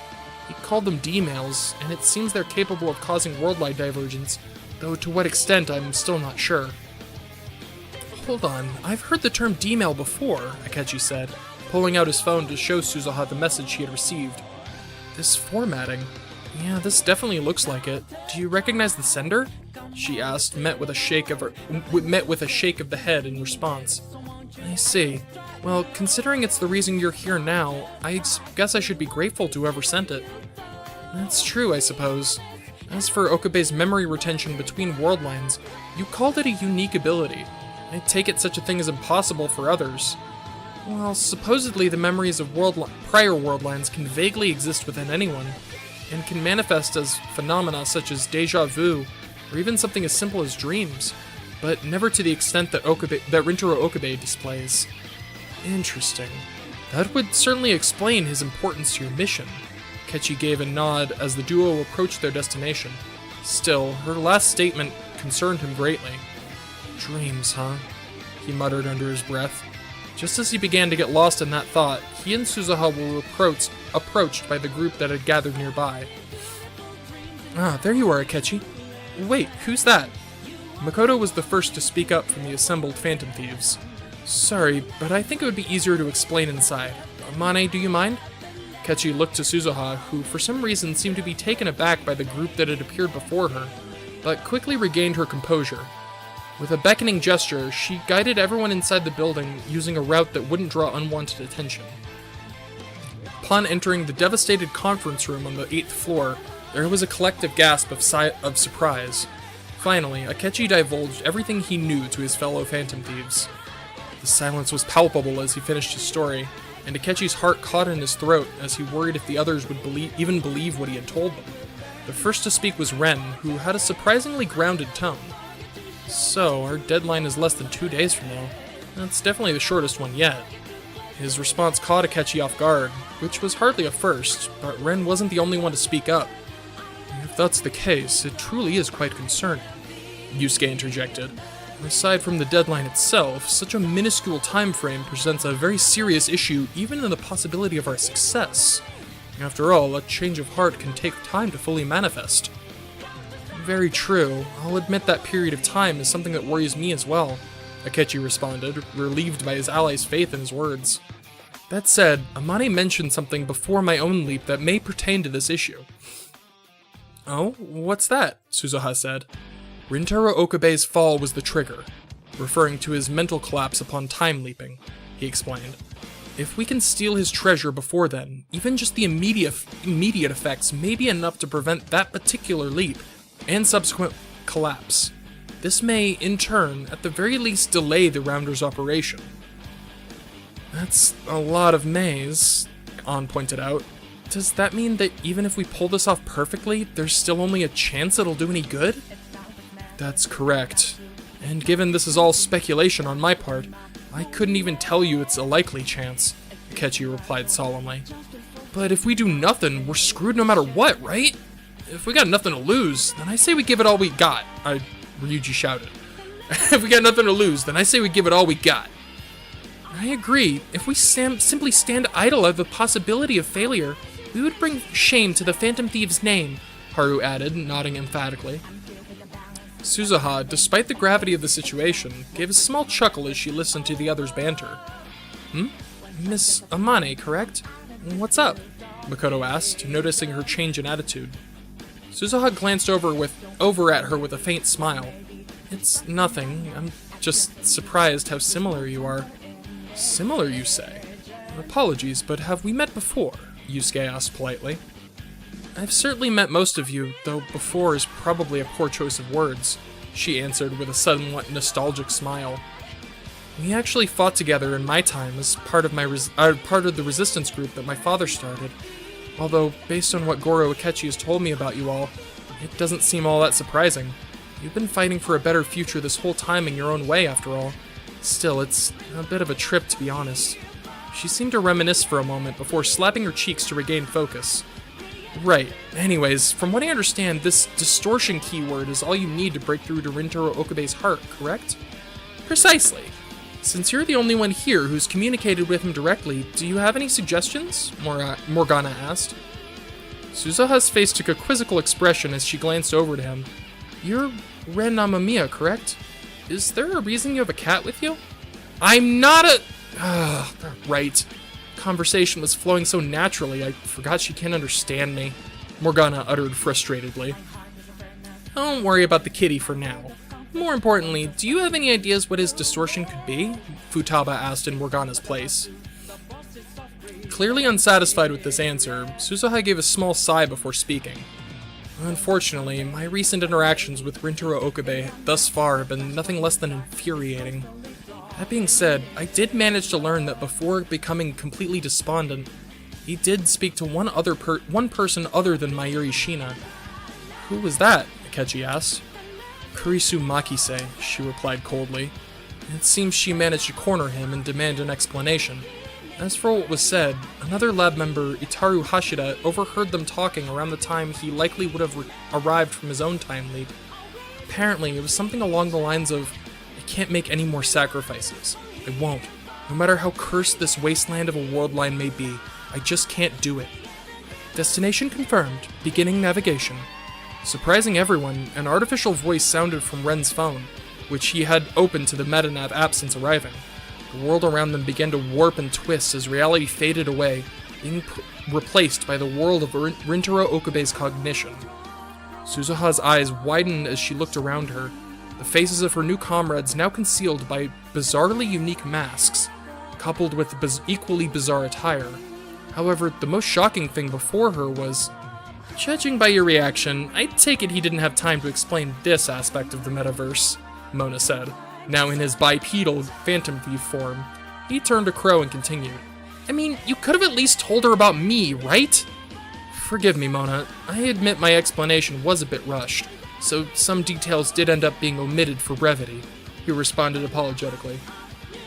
Amane, I'm sure this is quite a lot. Are you alright? Mamma mia. Yeah. He has like, so that was like one of his, I guess he has like two potential, that's like the most canon name, right? That's the one they went with in the anime. The other one was, what was it?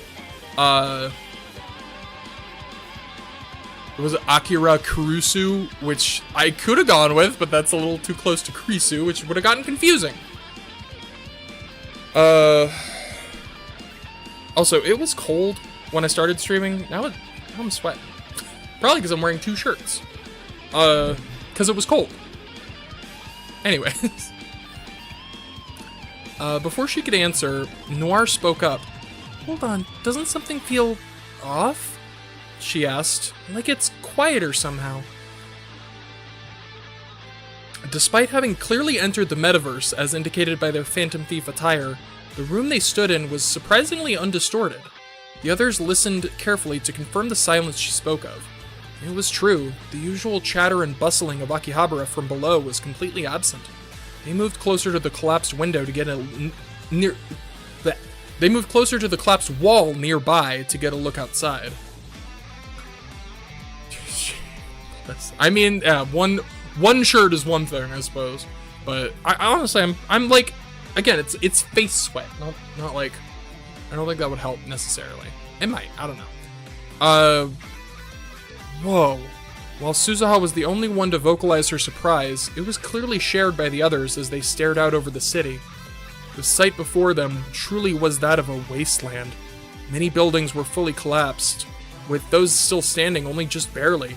Vehicles haphazardly abandoned by the wayside, and perhaps most jarring of all, there wasn't a single soul in sight.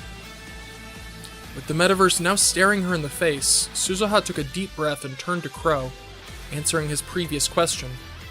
I'll admit, even after I decided to trust you, I was skeptical about this other world you mentioned. Yet, here it is, right before my very eyes. She closed her eyes and shook her head before looking back up with resolve to the rest of the Phantom Thieves. I can't afford any more doubts. No matter how unbelievable this all may seem to me, If you can help me see my mission completed, you have my full support.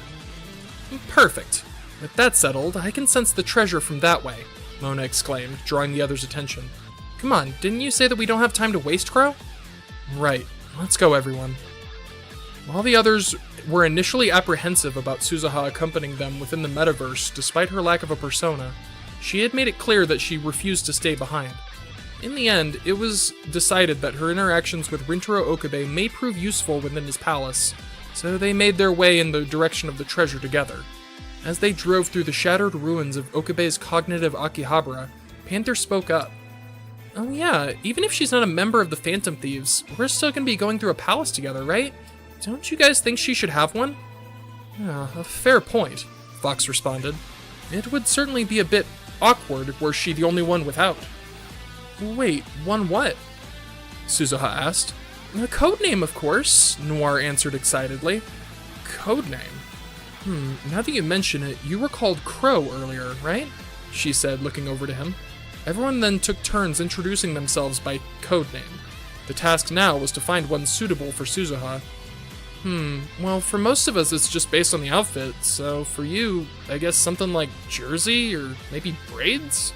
Skull suggested earnestly. Are you serious? That's so lame, I don't even know where to start, Panther replied disapprovingly. Give me a break, it ain't like we got a lot to work with. Besides, I don't see you coming up with any ideas. Valkyrie, Suzuha said plainly, interrupting the bickering pair. As in the warriors from Norse mythology? Queen asked. She nodded.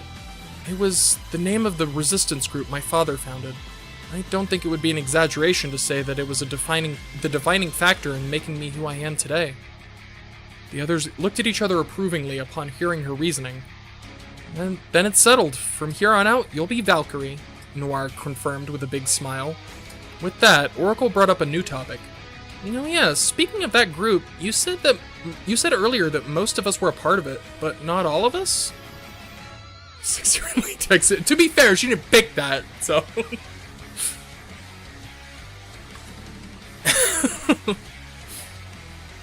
That's right. In truth, Crow, Joker, and you as well, Oracle, were completely unfamiliar faces to me until today. Wait, me too? But why would we... Her question trailed off as she seemed to realize the grim possibility. Silence fell over the crowded car as the others seemed to come to the same answer.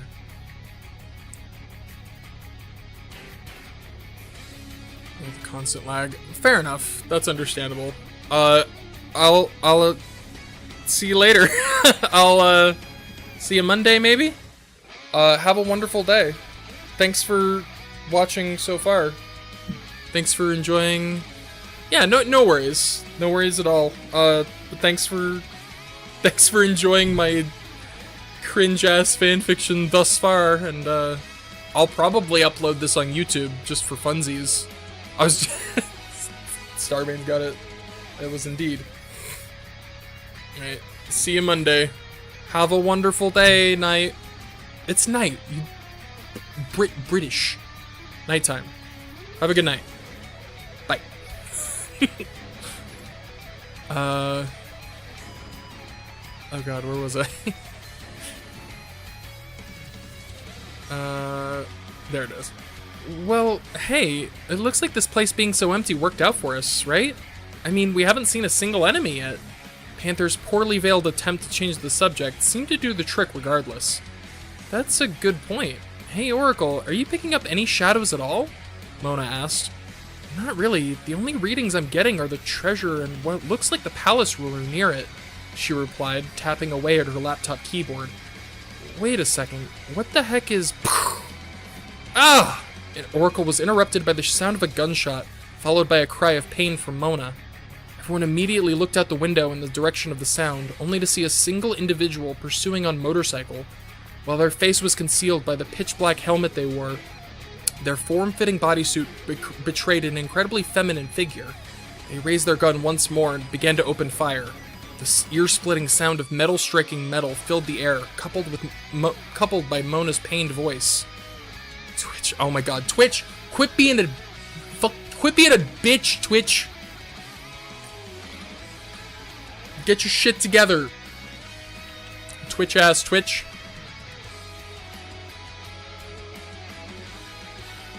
Ugh.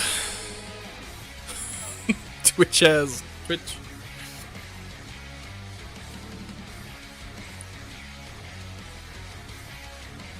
I keep losing my fucking place. Every time I look away. Couple of my Mona's pained voice. I can't take much more of this, he said weakly. There, I see a garage up ahead. We need to take cover, Valkyrie shouted, pointing ahead through Mona's windshield. Trying desperately to avoid further damage, Queen steered toward the aforementioned garage, just as Mona's strength seemed to give out, transforming back to his previous form and sending everyone flying through the open door. As they crashed against the far wall inside, Valkyrie wasted no time jumping to her feet, running to the garage shutter and slamming it shut, with their pursuers still at a distance. Oh, Mona, are you alright? Getting up from the impact, Noir rushed over to the now motionless Mona's side, quickly followed by the others. He's breathing, and there don't seem to be any external injuries. Well, not in this form, at least, Crow said, inspecting the unconscious Mona. I'd say he likely passed out from the pain. Understandable. We'll have to thank him for protecting us when he wakes up, Queen said. Although, we're not exactly safe yet, are we? Oracle, what is that thing? A shadow? No, this isn't a shadow reading. It seems like it's a cognition of somebody, Oracle answered. In any case, it doesn't look like it's trying to get in here. It's just waiting. It probably realizes that we're cornered and wants us to make the first move. The hell? You're saying this guy actually sees somebody? Is that psycho assassin chick? Skull cried incredulously. Either way, we just need to beat it and keep going, right? Let's do it, Panther responded. I don't think it'll be that simple, guys, Oracle interjected. It may be a cognition, but the reading is weird. It's like the connection between this particular cognition and the world itself is insanely strong. That's probably why I didn't pick it up sooner. What exactly does that mean for us? Crow asked. It means that whoever that's supposed to be, they're a constant in Okabe's cognition. So even if we do manage to beat it, it'll just keep getting back up. You're saying that it's effectively invincible? That's not good at all, Noir said worriedly.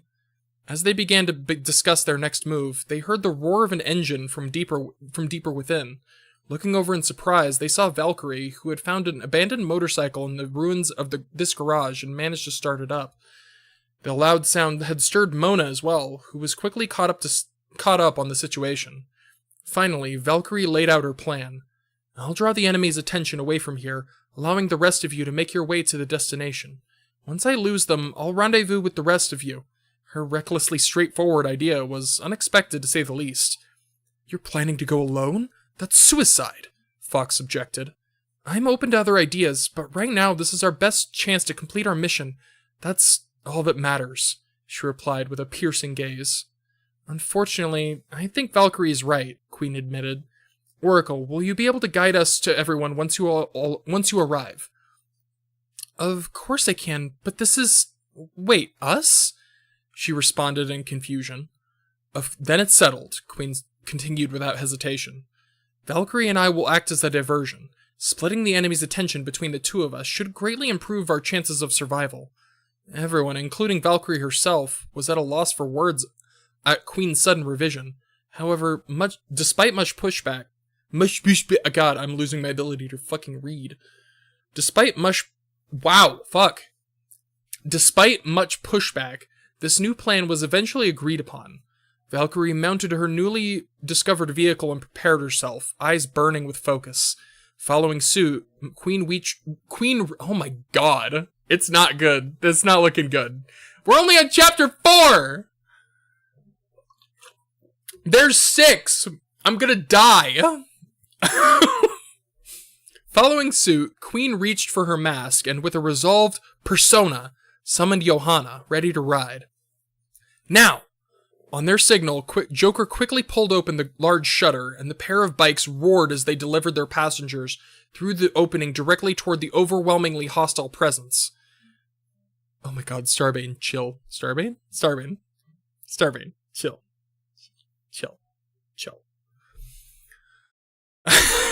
Trying their best to keep, wait, no.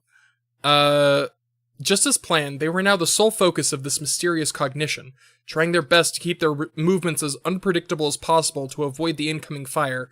They continued moving away from the others as fast as they could. After a while evading the enemy's assault, Oracle's voice sounded in their minds. Alright, we made it to the source of the treasure's signal. Now hurry up and ditch that thing, she said in an authoritative tone, with a clear hint of worry. Easier said than done, Queen responded. This thing isn't giving us an inch. Just like you said, trying to attack it is pointless. I have an idea, Valkyrie suddenly jumped in. Queen, I need you to take point and, on my signal, hit your brakes for just a moment. The brakes? What are you... There, take that corner. Valkyrie quickly shouted, indicating a narrow alley between two very unstable-looking buildings. Despite her question remaining unanswered, Queen decided to trust her new comrade and obliged, taking the sharp right turn, followed by Valkyrie and their pursuer. It was a straight shot, and the distance between them and their foe remained constant. Despite this, Queen, now! Fighting against every single one of her instincts, Queen slammed on her brakes, bracing herself as the inertia sent her lurching forward. At the same moment, Valkyrie did the same. She, however, didn't resist her continued momentum, and instead used it to launch herself forward. She sailed through the air, landing just behind the Queen atop the back of Johanna, much to her surprise. Without a single wasted movement, Valkyrie drew her weapon, aiming it at her own discarded vehicle, and pulled the trigger. The bullet pierced the fuel tank, causing the bite to explode. Naturally, the cognition was completely unscathed by the blast, only losing a small amount of ground. However, the same could not be said about the structural integrity of the surrounding buildings. As they began to collapse, the wanton destruction from both sides eventually managed to swallow their cognitive foe. With one threat replaced by another, Queen put Johanna to full throttle, desperately trying to stay away from the quickly approaching avalanche of steel and concrete. Finally, with no time to spare, they emerged from the other end of the now destroyed alleyway. With the two of them now relatively safe, Queen and Valkyrie looked to each other in disbelief of their continued survival. Instead of exchanging words, the pair simply began to laugh out of sheer relief. Before long, the sound of wind whipping past their faces was replaced by a familiar voice. That was insane! Cried Oracle directly in their minds. Are you crazy? Well, invincible or not, it can't exactly follow us now, right? Valkyrie responded breathlessly, still yet to fully regain her composure. She looked to Queen, who, still trying to catch her own breath, returned a reassuring glance. I didn't expect you to be even more reckless than Joker, Valkyrie, Oracle replied with an exasperated tone. Should I try harder? Joker's voice asked innocently. That wasn't a challenge!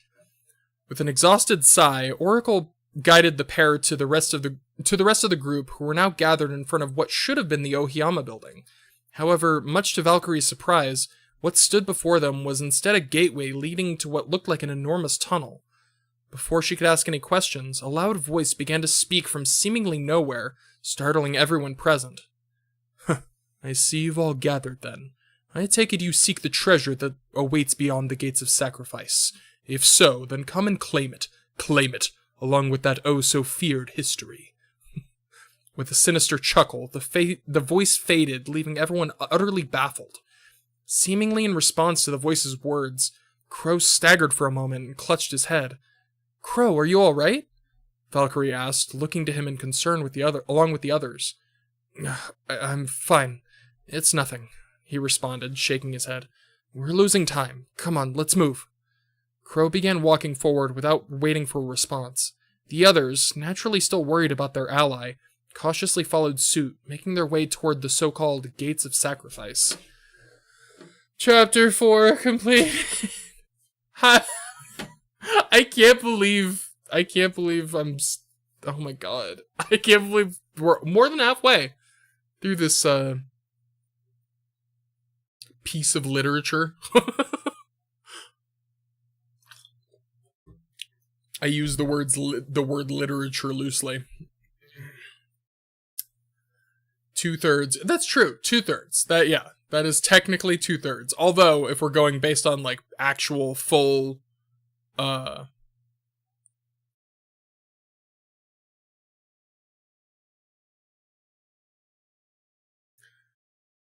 Using code names. I actually, so that is actually intentional.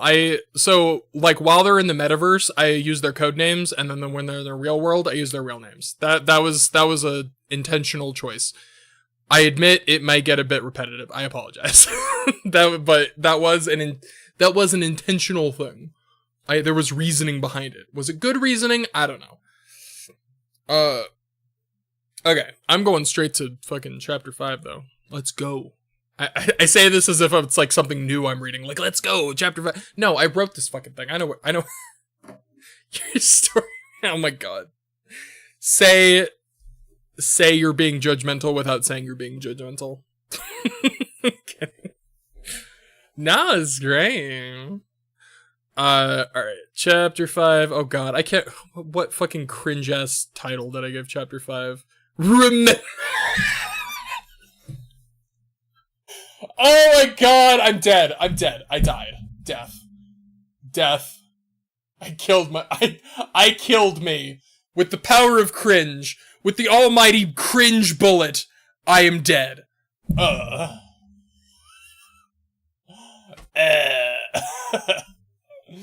Also, the music stopped. The music stopped probably a while ago.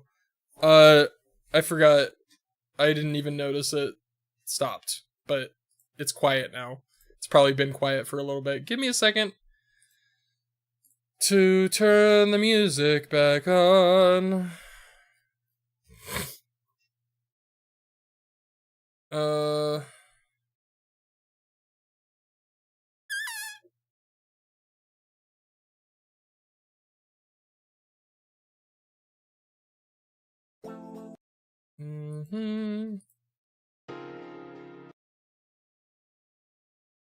We'll just start the Steins Gate playlist over again.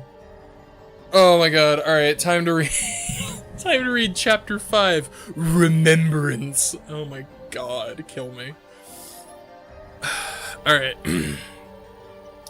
As Valkyrie and the Phantom Thieves made their way through the somewhat dim tunnel, the former spoke regarding what they had heard a moment ago. About that voice, I'm fairly certain it belonged to Rintaro Okabe. That would be his shadow, correct? Most likely, Mona answered succinctly. Considering how close we are to the treasure, I'm actually surprised we haven't heard from the ruler at all until now. That's true, although I'm a bit concerned about what he said, Queen added. These gates of sacrifice sound like they could be a serious hindrance to our progress. I'm also curious about this, what this oh-so-feared history he mentioned refers to, and who is it feared by exactly? There's simply too much we don't know as of now.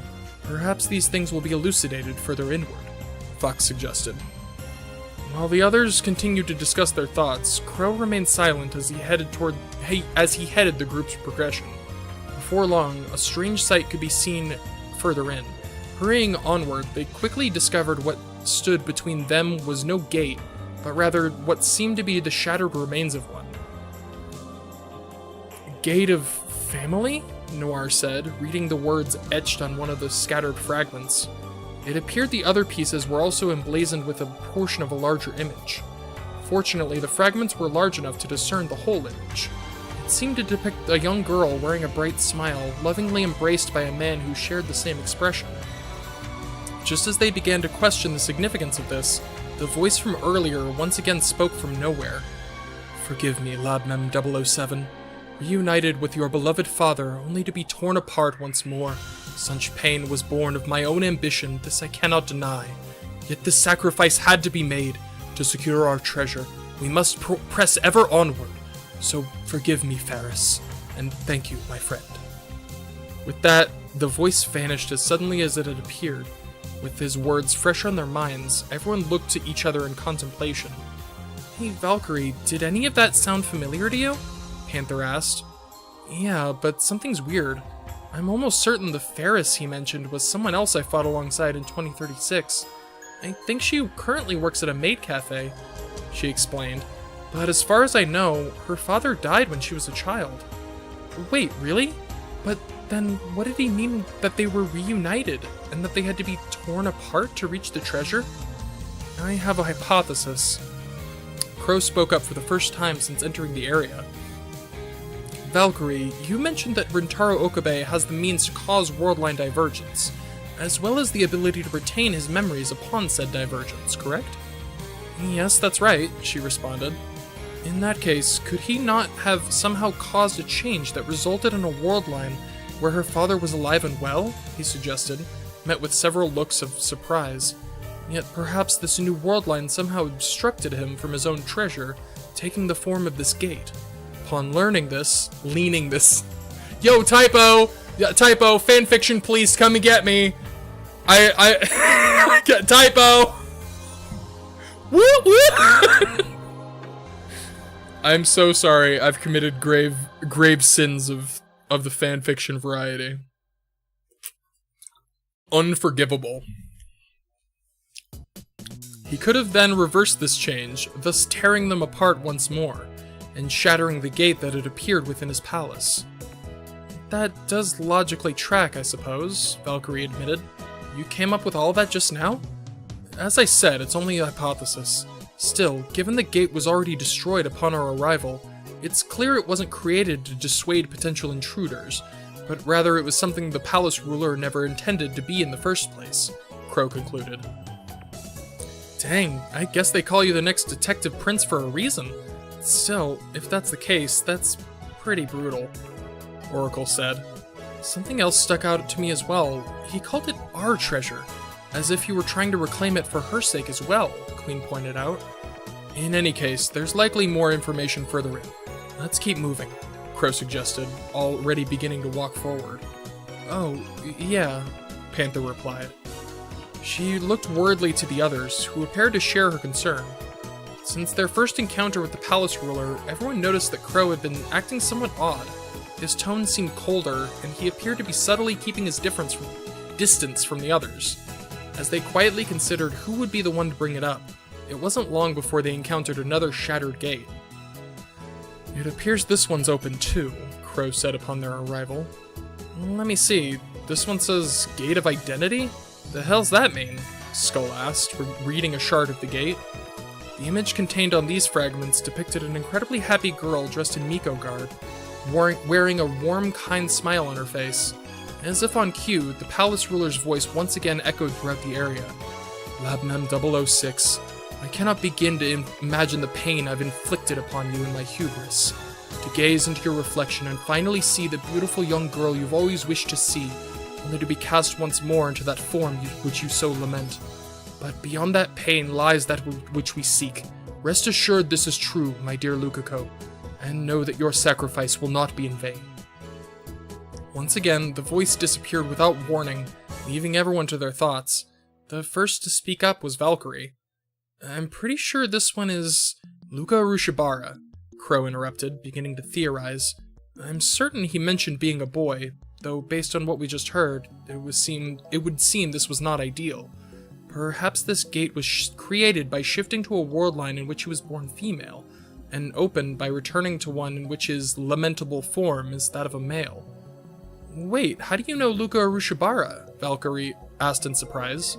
Several of the others spoke with him briefly while meeting with Mayuri Shina at the Yanabayashi Shrine, though Oracle and I only witnessed said meeting remotely, he answered, to the apparent surprise of everyone else. Ah, right. These were events from before my leap, so I suppose they were undone, so to speak. Is that so?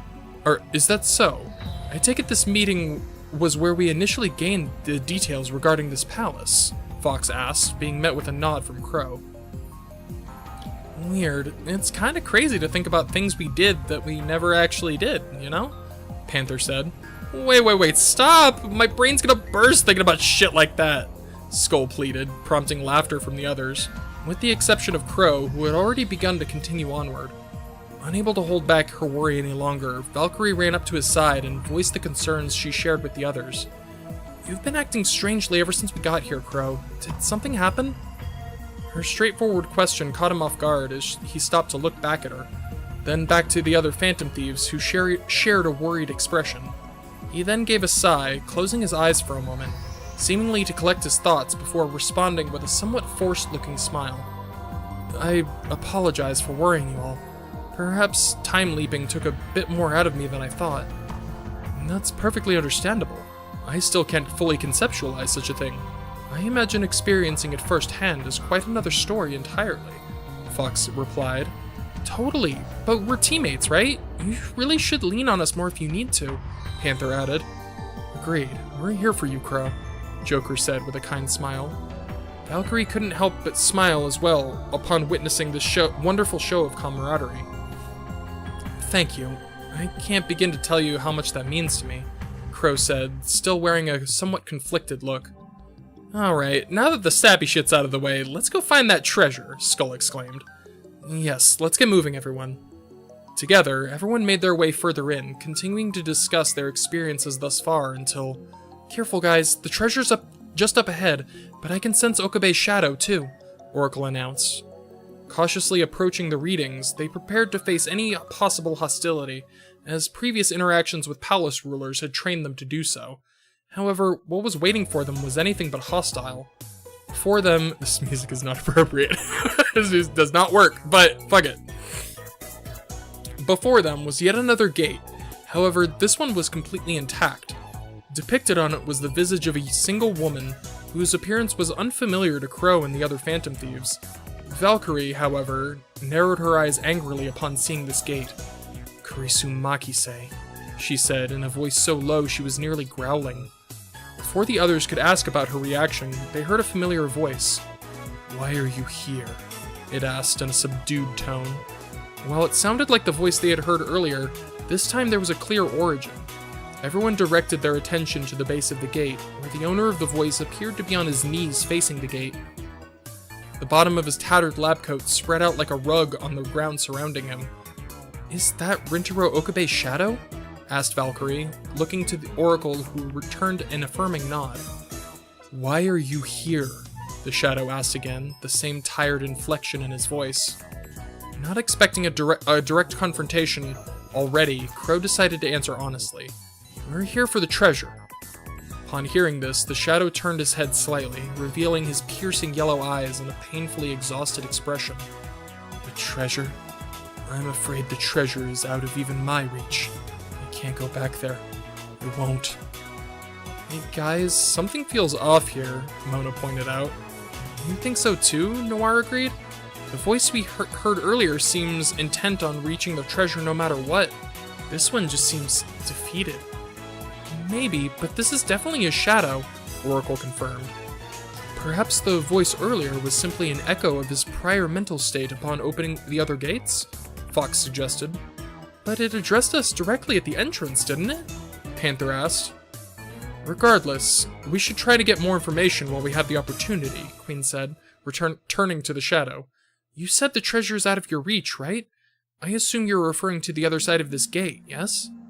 "That's right. I won't open it," he answered. "I won't open it. I can't." Given the context of the previous gates, and assuming my theory is correct, the opening of a gate seems to correlate to a worldline reversion in which the individual depicted loses something they had gained as a result of changes made by Okabe himself, Crow postulated. This loss is the sacrifice for which the gates are named. So the question becomes, what would this Kurisu Makise lose should this particular gate be opened? Crow turned to the shadow and began questioning. "You've already opened 2 gates, haven't you? Tell me, why are you so afraid to open the 3rd? The shadow narrowed his eyes a bit at Crow's question before giving his reply. "You're afraid too, no?" Crow's eyes went wide at his unexpected response. "What?" The shadow stood up, slowly stepping towards Crow, while maintaining eye contact with him alone as he spoke. "You have your own reasons to fear what's beyond this gate, don't you?" Poodle girl! Oh my god, it's a great description. Indeed. Shut up. Crow's hands slowly curled into fists as he listened to the shadow's words. The others quickly noticed his agitation, but before they could do anything, the shadow spoke once more. "To think you too would be burdened by that world line. You have my sympathies." "Shut your goddamn mouth!" Crow screamed, swinging his fist at the shadow's face, sending him flying back into the gate. "Persona!" Tearing his mask away, Crow summoned his persona, Robin Hood, and prepared to strike the now prone Shadow. "Crow, stop!"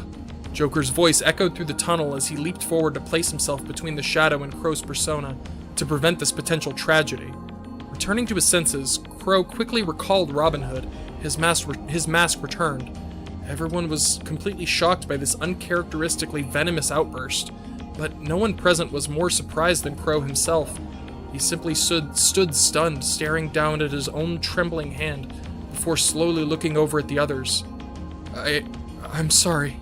With those words, Crow took off toward the palace entrance. "Crow, wait!" Valkyrie cried out. Deciding to chase after him, everyone eventually arrived back at the tunnel's entrance. Despite Oracle's best efforts to locate him, he no longer seemed to be in the palace. Queen suggested he likely used one of the abandoned vehicles to quickly make his way back to the entrance. Deciding to do the same, everyone left the palace. Upon returning to the real world, the sun had already begun to set. Naturally, everyone wasted no time trying to contact Akechi. Unsurprisingly, their efforts were met with no response. At a loss for what to do next, Suzuha broke the silence. "I'm worried about him, as I'm sure you are all as well, but I think we need to prioritize the change of heart. Goro Akechi gave us the second chance, and if our time runs out, there's no guarantee we'll get a third." "That's true," Makoto reluctantly agreed. "So the question is, how do we get to the treasure?" "The reading was literally just on the other side of that gate. If it opens up, I'm certain it'll be right there," Futaba reiterated. "The problem is that he seemed pretty dead set on keeping it shut." "Isn't there any way we can change his cognition and make it open?" An asked. "If Akechi was right, the only way to open that gate in Okabe's cognition is to return to the associated world line," Morgana reasoned. "It goes without saying, but we obviously lack that capability."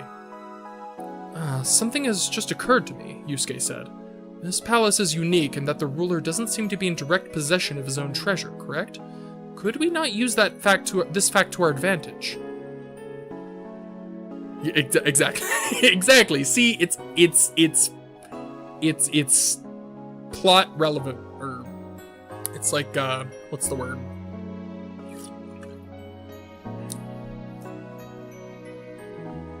My brain is not braining right now.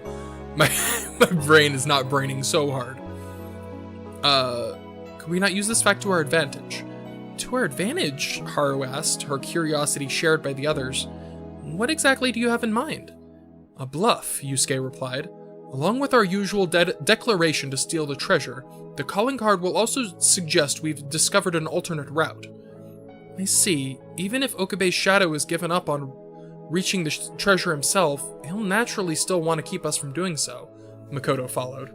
Ideally, it could motivate the shadow to open a path for us, be it the main gate or some other way, all to ensure we haven't taken the treasure from under his nose. That does make some sense, but it's still risky, Morgana said hesitantly. We've never tried anything like that before, so I'm worried about whether or not it'll work. True, but we ain't really got time to test it out or anything, Ryuji pointed out. Based on what Akechi said, we only got till tomorrow, right? Yeah, I'd say this is gonna end up being one of those do-or-die things, Futaba added. What do you think, Ren? You are the leader, after all. Everyone looked to the typically quiet Ren, who had been listening intently to the conversation so far. Taking a moment to consider their options, he gave his answer. Let's do it, he said succinctly. Alright, it's settled, Morgana confirmed. Though there's another potential issue regarding the calling card that's been worrying me. Oh, what's that? An asked. Okabe's condition, he answered. According to Suzuha, he's completely out of it. I'm not sure if the calling card will have any effect on him in his current state. I actually have a suggestion regarding that, Suzuha interjected unexpectedly. While my understanding of the calling card is still limited, I think the best course of action would be to give it to Mayuri Shina and have her deliver it. Oh right, she's the one who originally made the request on the fan site, yes? Considering what was written, it does seem that Okabe still responds to her presence, at least in a limited capacity.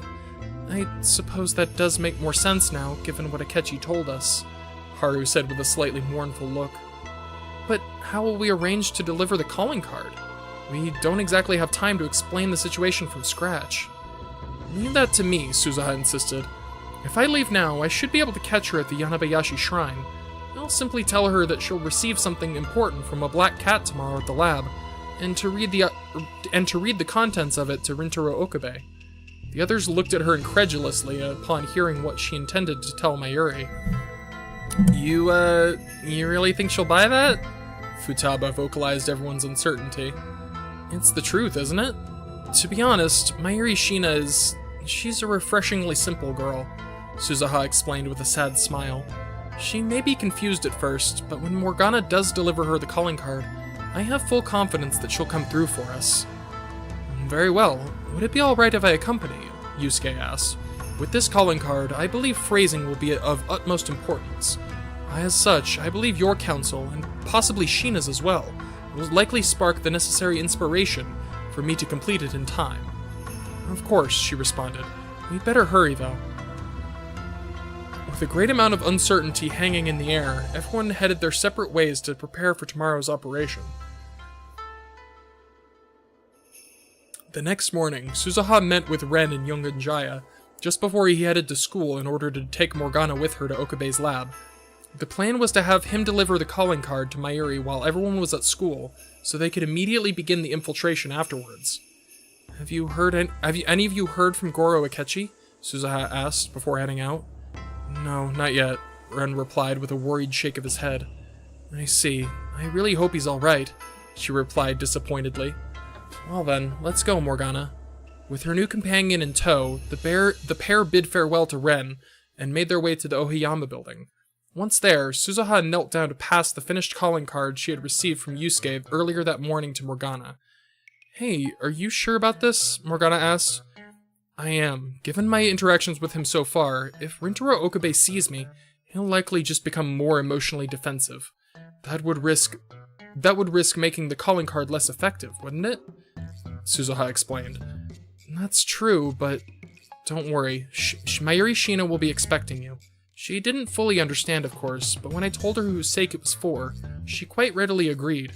She may be a bit odd, but I have faith in her pure desire to save Rintaro Okabe.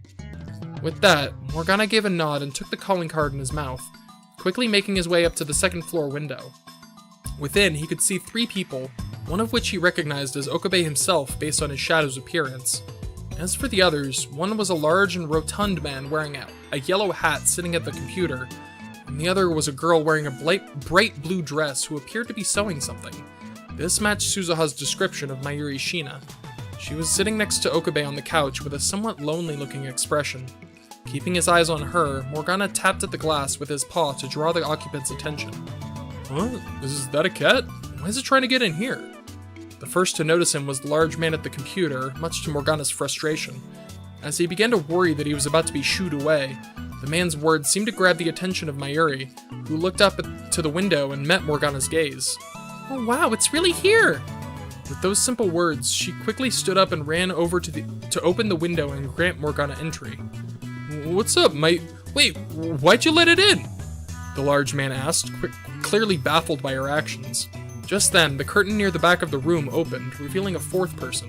Can you stop yelling, Hashira? I can't focus like this, she exclaimed. Morgana immediately recognized this woman as the one from the final gate in Okabe's palace, the one Suzuha had referred to as Kurisu Makise. I'm sorry, it's my fault. I was just surprised that the kitty actually showed up, Mayuri explained apologetically, motioning to Morgana, who was now sitting on the lab's floor. The kitty? Kurisu responded in confusion. Huh? There's something in its mouth. Oh, right, Mayuri exclaimed, kneeling down and reaching out to Morgana. Can I please borrow that, Mr. Kitty? Morgana, not expecting such a polite request, obliged nonetheless. Gently placing the calling card in Mayuri's outstretched hand, he watched nervously as she walked over to the still silent Okabe and began to awkwardly read its contents. Sir Rintaro Okabe, prisoner of time, not only have you allowed your grief to distort your desires, but you refuse to claim them as your own. Instead, you have chosen to allow them to destroy you.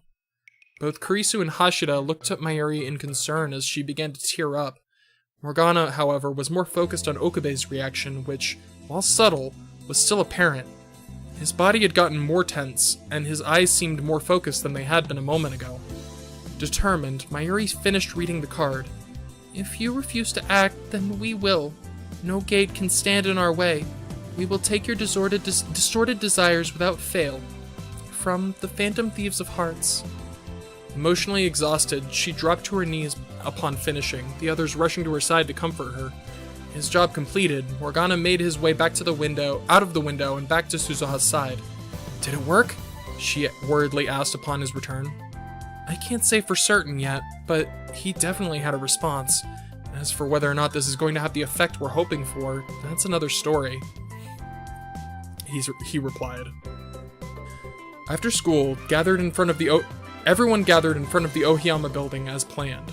Now it was finally time to begin the operation and confirm if their plan had been a success.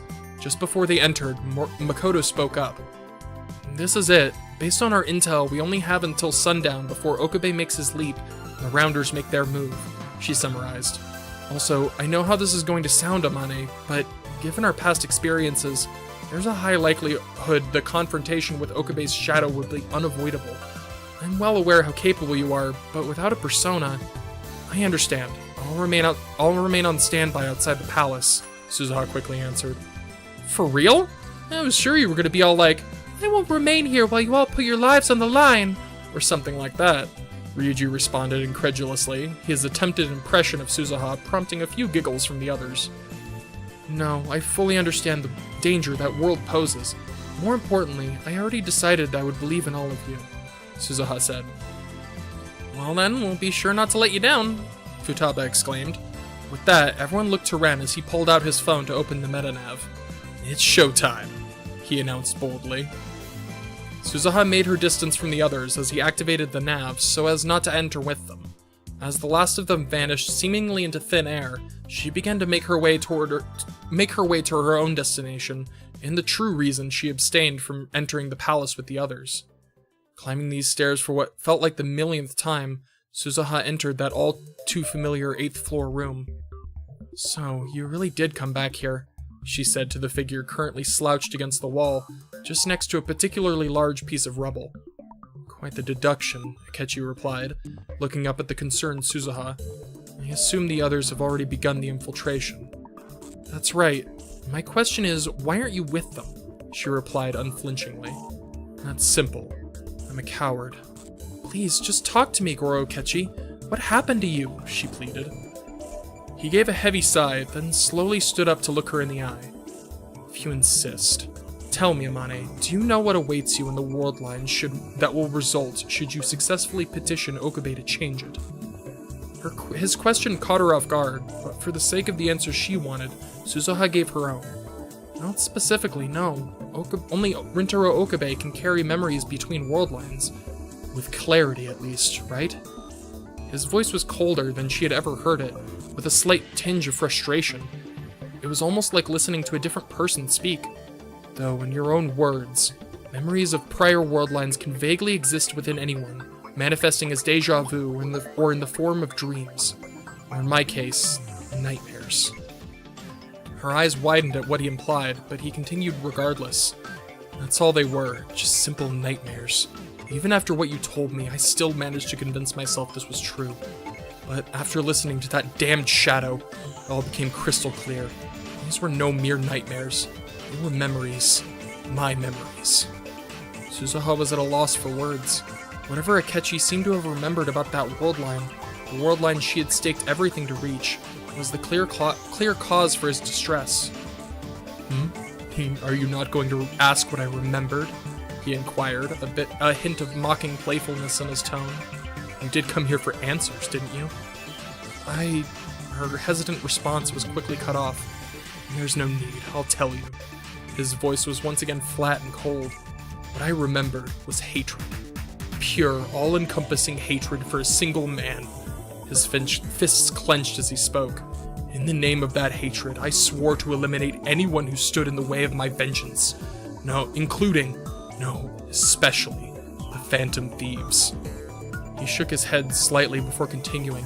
I swore to fight alongside the Phantom Thieves. I swore to destroy the Phantom Thieves.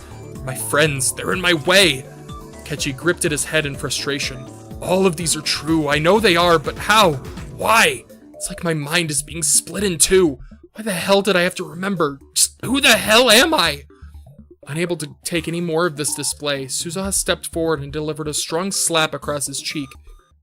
Get a hold of yourself! Taking a moment to recover from her strike, he looked back to her, the frantic look in his eyes now replaced by one of sorrow. You wanted to know why I didn't go with the others. The truth is, it's because I don't want them to succeed, he said with a shameful tone. If they change Okabe's heart, and he chooses to go return to that world line, then what do I become? A criminal, a killer, a monster. God damn it. And if they fail, you told me that you and your friends were among CERN's targets, to be hunted like animals for the rest of your days. Is that truly a better outcome, Goro Akechi? I don't know, he admitted frustratedly. While she was certainly surprised by this unexpected confession of sorts, Suzuha decided to share with him her honest thoughts on the matter. Listen to me. The fact is that you're the only reason I had this chance to see my mission completed.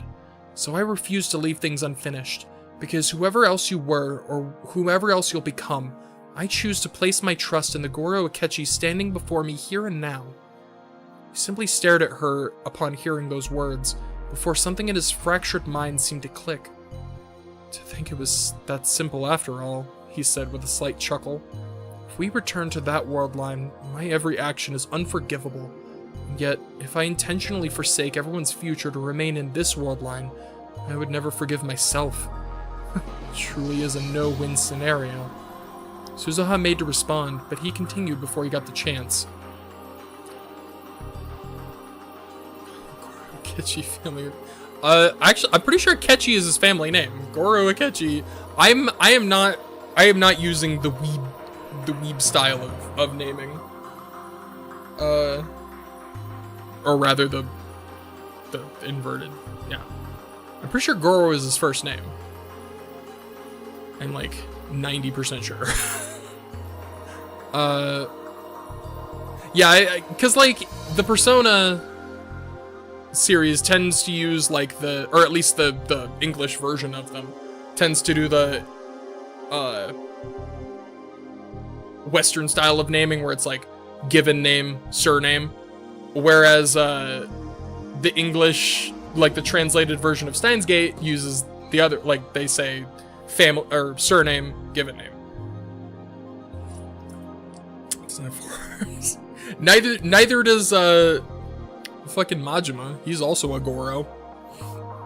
Don't forget that. That's honestly, when I hear Goro, that's the Goro I think of. It's not the forearm guy. It's fucking Majima. Anyways. But it's Suzuha made to respond, but she continued before she got the chance. It seems that in the end, I was so focused on denying these memories that I failed to see the one quality of mine constant in any world line, he proclaimed, his determined tone now more reminiscent of when they had first met. I refuse to leave matters unsettled. Does this mean, whatever comes of it, no matter what world line this entire affair results in, I will see my convictions through to the end, he declared. With his resolve renewed, Akechi stood tall, and together with Suzuha, they made their way back to join the others in the final confrontation within Rintaro Okabe's palace. Chapter 5. Complete. Final chapter time. Oh my god. This is going to kill me. I'm going to die. I'm going to end stream and die immediately. Oh my god. I hope everybody's having a good time.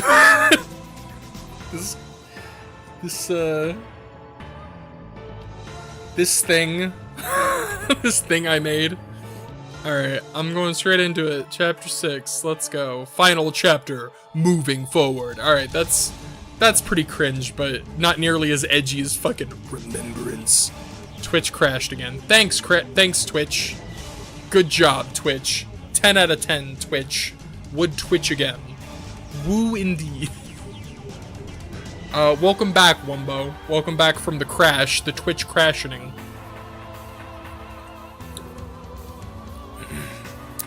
Alright. Final chapter. The Phantom Thieves entered the metaverse once more, appearing right before the tunnel leading to the Gates of Sacrifice, just as planned. Wasting no time, they rushed past the first 2 shattered gates, until they finally reached the third. While it was still closed tight, the absence of the palace ruler caused the atmosphere to feel completely different.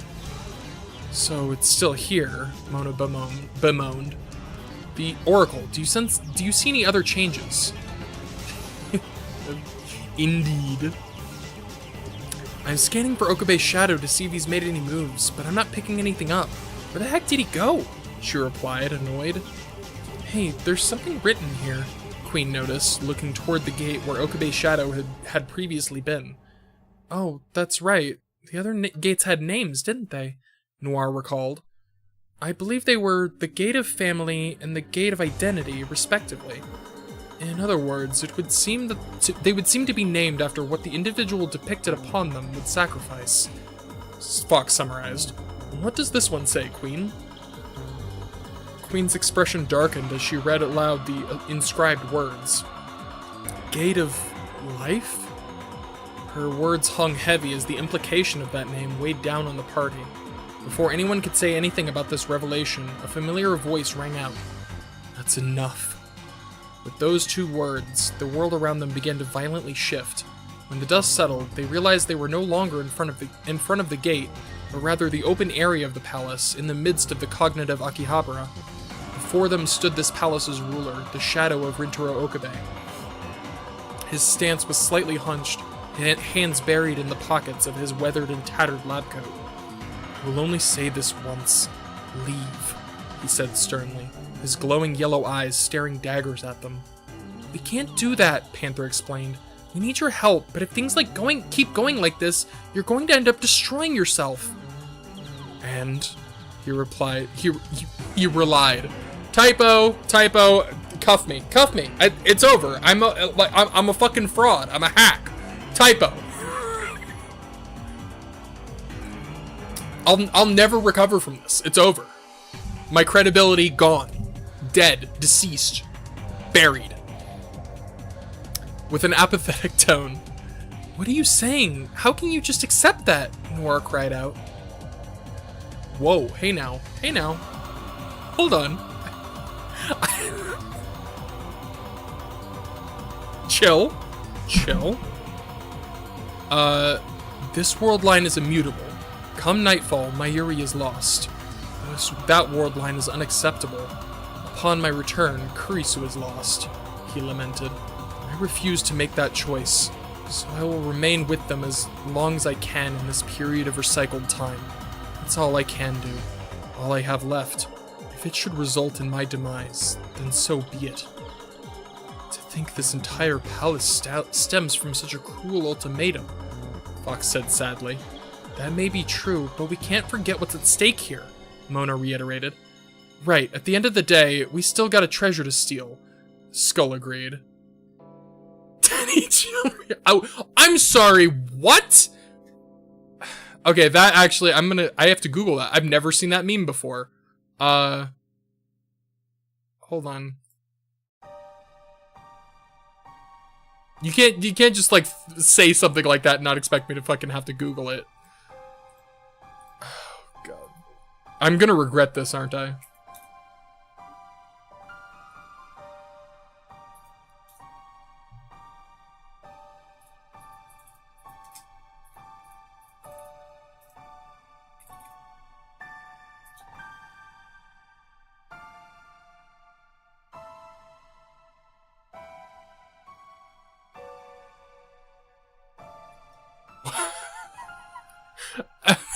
I mean, I suppose. I suppose it's exactly what I expected from from what you said. Yeah, I suppose that's an appropriate, that's an appropriate usage of it.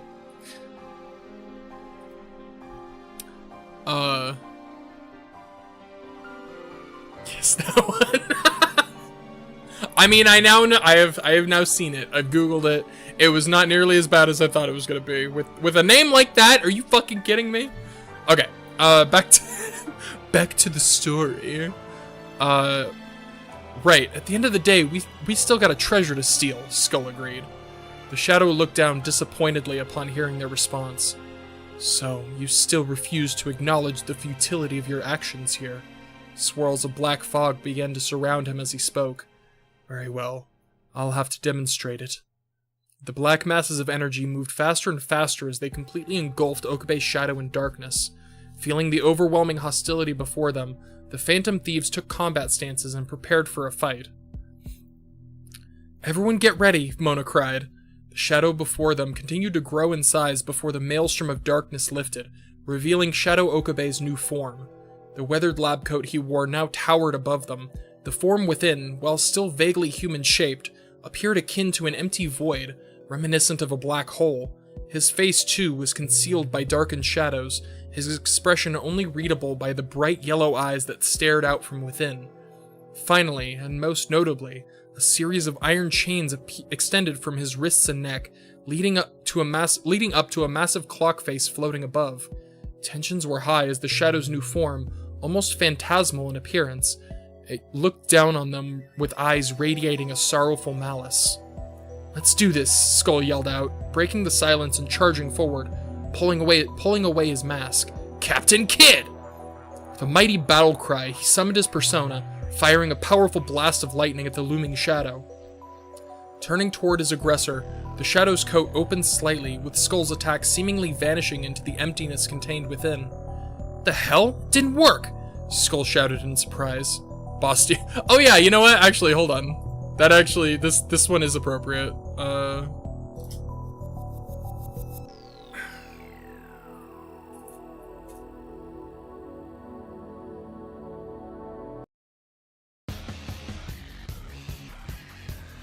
Literally this. This is actually, this is the correct music. The hell? It didn't work! Skull shouted in surprise. You still believe your actions have any meaning, the Shadow said, his eyes now focused directly on Skull. This will make you understand. He lifted his dark, featureless hand towards Skull. At that moment, a black ethereal chain shot out from the clock face above him. It flew forward with incredible speed, striking Skull directly in the chest. Ugh! He gave a grunt as the mysterious projectile pierced him, and his eyes went wide before immediately losing focus. He dropped to his knees as his Phantom Thief outfit, his symbol of rebellion, vanished within a flash of blue light, replaced by his usual attire. Skull! Panther cried, running over to him alongside the others. Despite shaking him vigorously, he didn't respond, simply staring into space with empty eyes. There didn't seem to be any external damage from the attack, leaving everyone utterly baffled. What on earth have you done to him? Fox demanded, glaring at the towering Shadow. To fully comprehend your own powerlessness, you must be faced with it time and time again, as I have, he emotionlessly explained. I have bound his heart to his deepest regret, a moment of futility he will live ad infinitum. You trapped him in some kind of illusion? Queen shouted. Come on now, Skull's not that dumb, Mona explained, his bravado clearly attempting to mask his own concern. Surely even he'll see through something like that. Perhaps. And what comfort will such knowledge provide? The Shadow replied unflinchingly. One could describe events preceding a time leap as illusions. After all, in the most technical sense, such events never truly took place. Yet when one experiences that despair for the 10th time, the 100th time, the 1000th time, the very concept of authenticity begins to lose any meaning at all. As everyone looked to the still motionless Skull with newfound concern, Okabe's Shadow concluded his cold speech. I suppose there's no need for me to explain. You'll all understand soon enough. With that, he lifted his hand once more.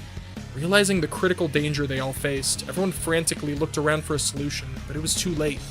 Chain after chain emerged from the clock, and Joker could only watch as each of his allies fell, their rebellious wills bound within their own memories, just as Skull's had been. With only himself remaining, Joker braced himself as the final chain pierced his chest. Huh? Opening his eyes, Joker realized nothing had changed. He felt no pain, and he was still wearing his Phantom Thief attire. Strange. Could it be that your heart simply holds no regret? Or perhaps it's that unique power you alone hold. Shadow seemed surprised by this, but quickly regained his composure. Regardless, I see you still have no intention of standing down. A shame. I had hoped to make you see the truth, but it seems I have no choice but to simply destroy you. Looking around to his incapacitated allies, Joker called upon the power of his bonds and mustered every last ounce of strength to help him face this threat. With indomitable resolve, he reached for his mask once more. Persona! So, oh my god, the power of his bonds. Telling you, I mean, to be fair, that's, like, I feel like that's on brand with the Persona. This is basically like a final boss fight in any Persona game. Suzuha and Akechi now stood before the Ohiyama building, standing ready to infiltrate the palace. As he pulled out his phone and prepared to activate the nav, Akechi paused a moment before looking to Suzuha. Amane, there's something I'd like to ask before we enter, he said. What is it? If we succeed here, the change of heart, delaying the rounders, all of it is still uncertain whether Okabe will elect to return to that world line, he summarized solemnly. Right, that's where I come in, she responded. Why, you're not having second thoughts, are you? No, I've made up my mind, so you don't need to worry about that, he clarified with a determined nod. That being said, if you do manage to convince him to return, I'd like an opportunity to speak with him myself. You want to meet with him? That's right, I have a favor to ask of him, he requested. While initially inclined to ask about this favor of his, Suzuha ultimately decided against it. Of course, I'll make sure you get the chance, she agreed. But first, we have to see this through to the end, right? Right, he replied, activating the nav and entering the palace. As expected, the pair stood before that tunnel once more. Crow looked down for a moment, feeling a slight wave of relief upon seeing his familiar white Phantom Thief attire. As they began to make their way inside, a familiar voice called out from behind them. You're late, it said. The final act has already begun. Crow and Valkyrie looked back at the speaker, only to see what appeared to be the shadow they had encountered the day before. However, the one standing before them was distinct in several ways, most noticeably in his demeanor. In stark contrast to the nearly despondent husk they had spoken to prior, he carried himself with an air of confidence, bordering on arrogance, with a sharp look in his piercing yellow eyes.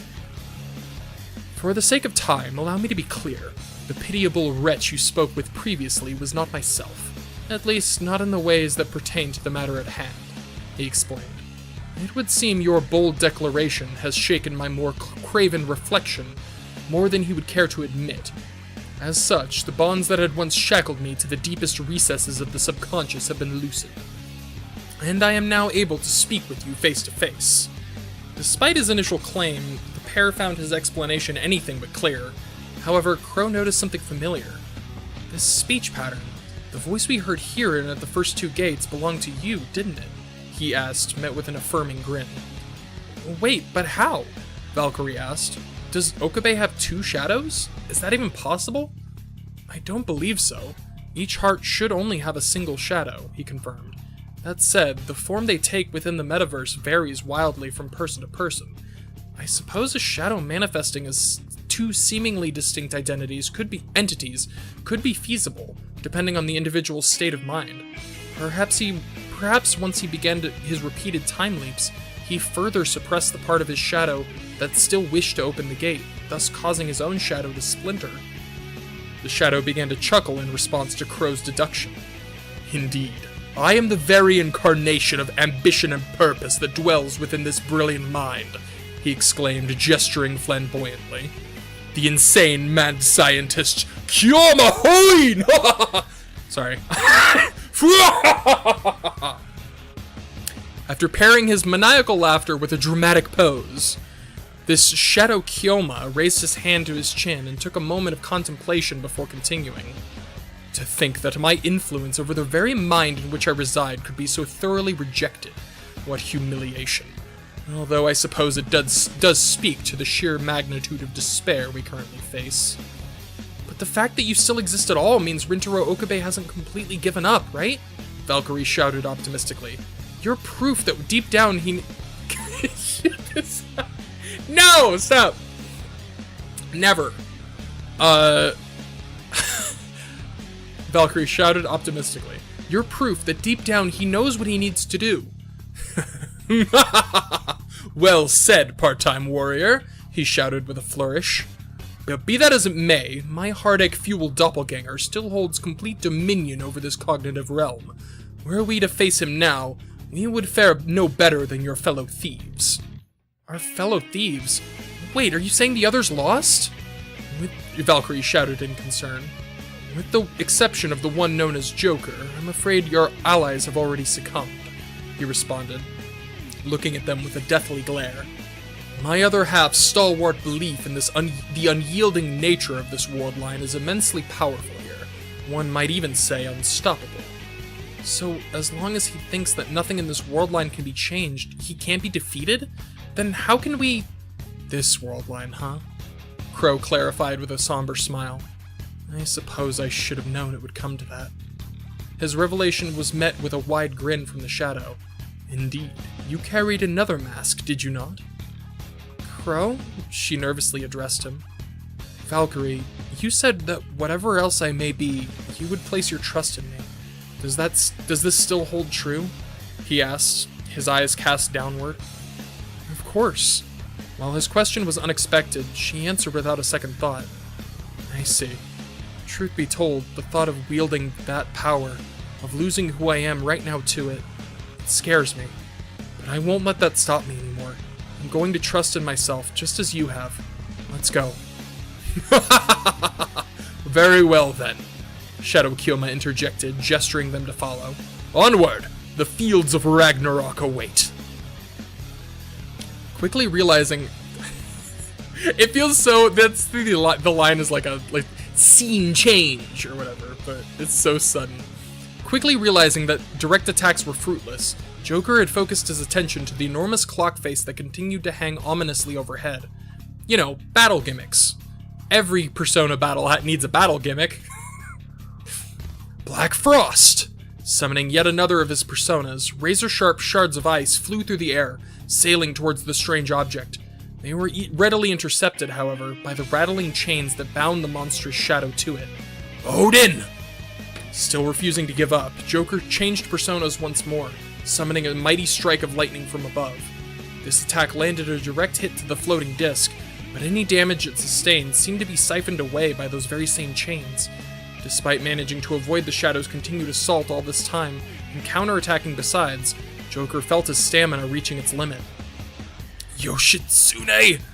With what little strength remained, he called forth yet another persona. Dual blades in hand, it flew forth in an attempt to sever the chains that hindered his every attack. However, with his energy so thoroughly diminished, this final attack too was easily repelled. Completely spent, Joker fell to one knee, his expression still without a hint of resignation. Satan. Yeah, if he had summoned Izanagi no Okami Picaro. Oh my god, what a name.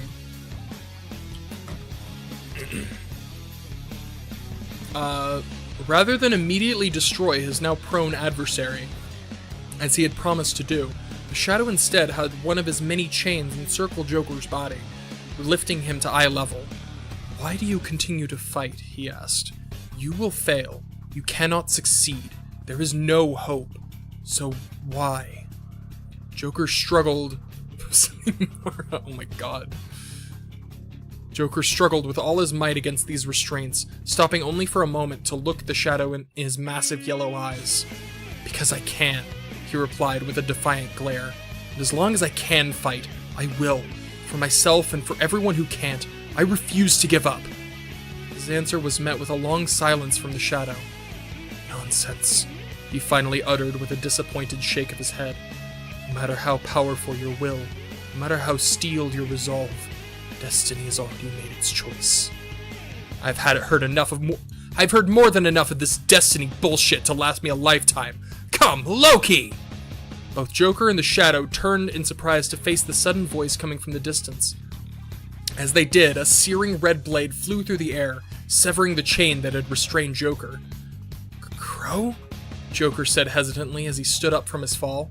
Despite recognizing the voice of his fellow Phantom Thief, as well as the visage of Valkyrie who was also stood before him, the dark-suited figure standing alongside her, and the monochromatic persona they had summoned were far from familiar.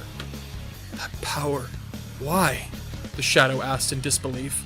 I thought of all these intruders, you had come to understand my choice.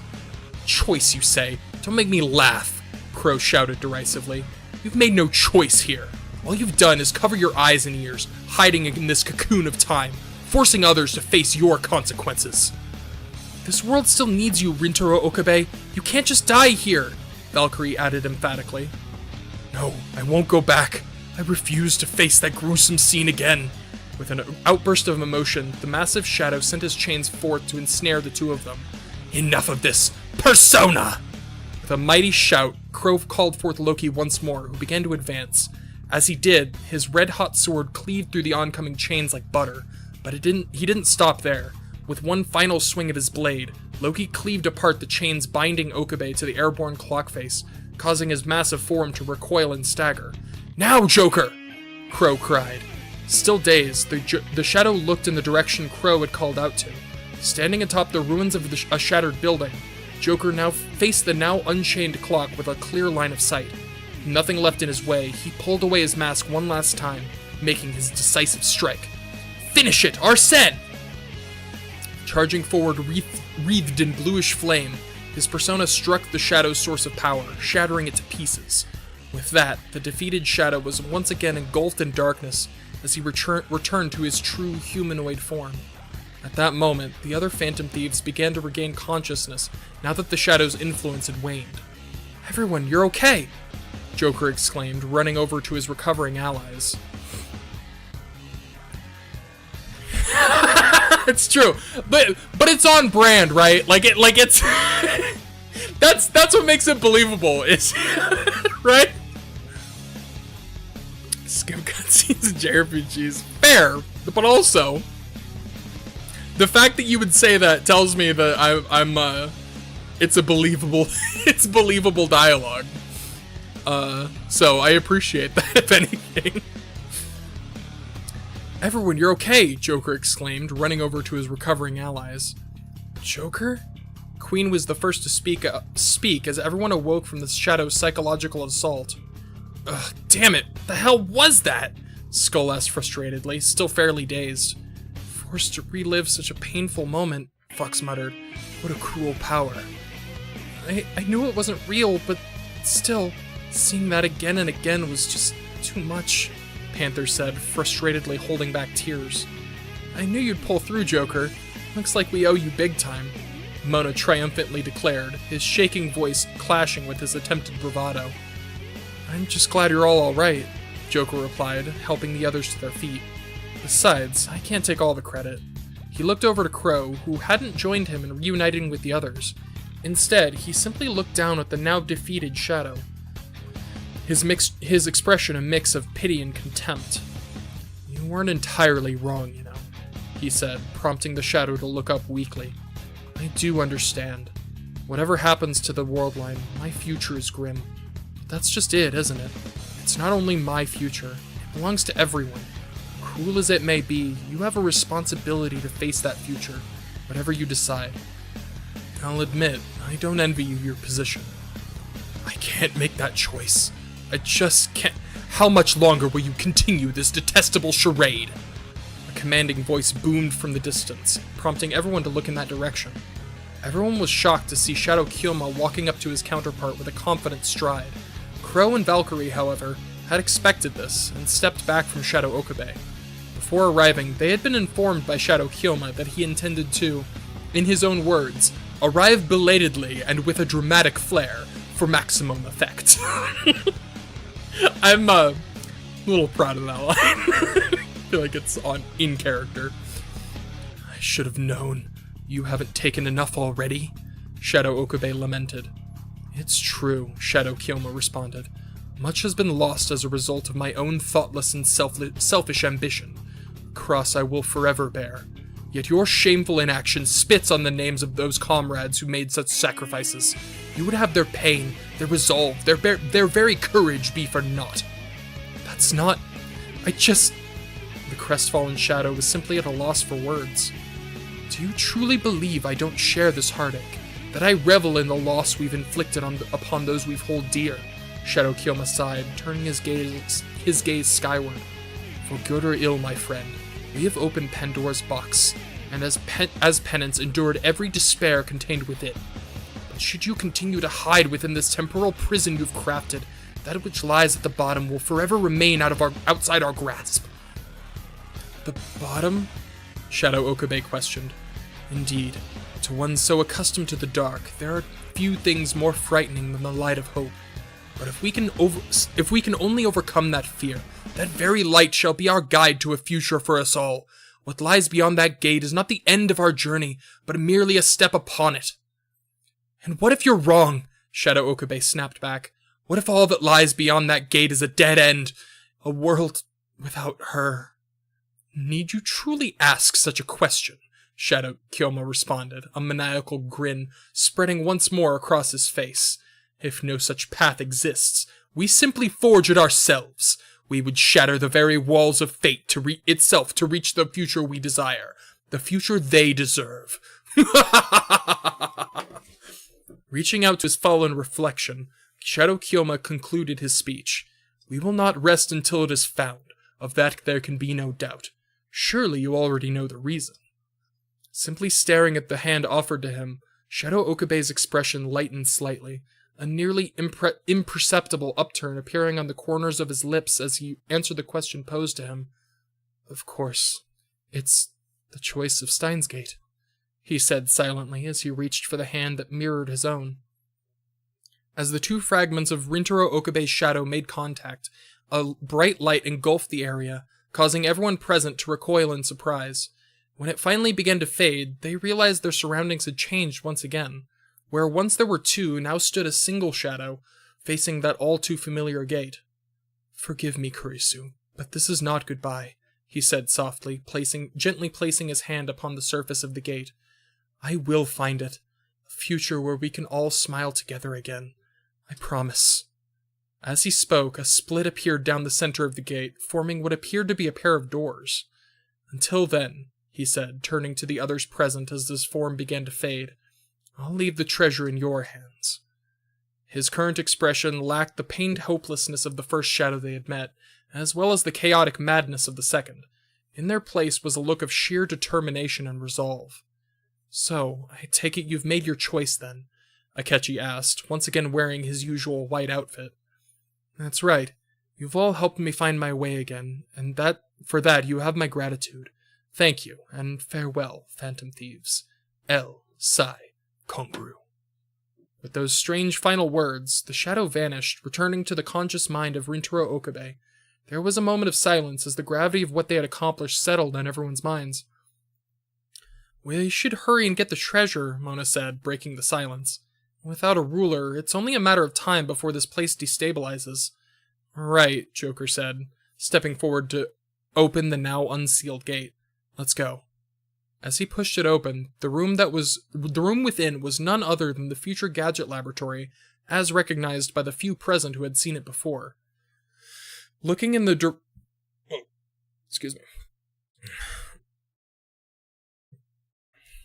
direction of the treasure indicated by Oracle, they saw Mayuri Shina. Valkyrie was the first to speak upon seeing the curled-up girl sleeping happily on the small sofa. Wait, the treasure is also a cognition? Noir asked. It makes sense, I suppose, Queen said. After all, everything began because he wanted to save her, right? Sure, but this doesn't exactly feel like stealing a treasure, you know? Skull added hesitantly. Feels more like we're kidnappers than phantom thieves. As he voiced his worries, the room began to shake violently and the walls began to crumble away. Unfortunately, we don't exactly have time for such concerns, Crow said, stepping forward quickly. Also, put some music. It got quiet. It got eerily quiet again. God.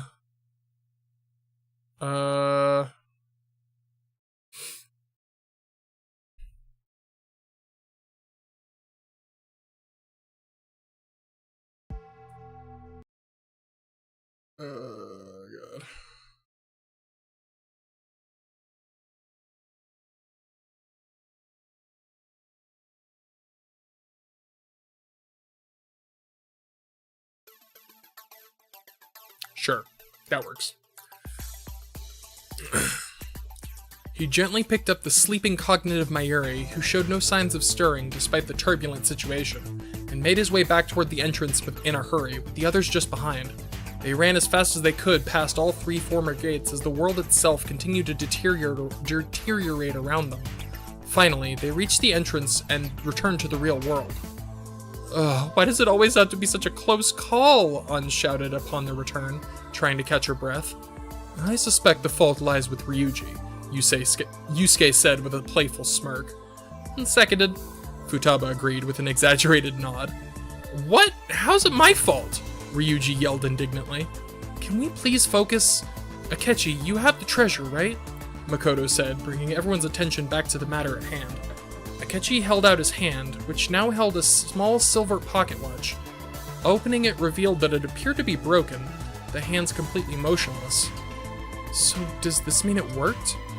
Well, Suzuha asked. Well, as far as the metaverse is concerned, I'm inclined to say yes, Makoto answered. Her phrasing was clearly intentional, and everyone knew what it meant. They had done everything they could, but that didn't mean they were safe.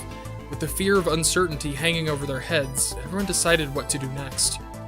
I'm going to go check on Rintaro Okabe, Suzuha said. God. I know it's likely too early to speak with him, but I'd like to get a grasp of his current state firsthand.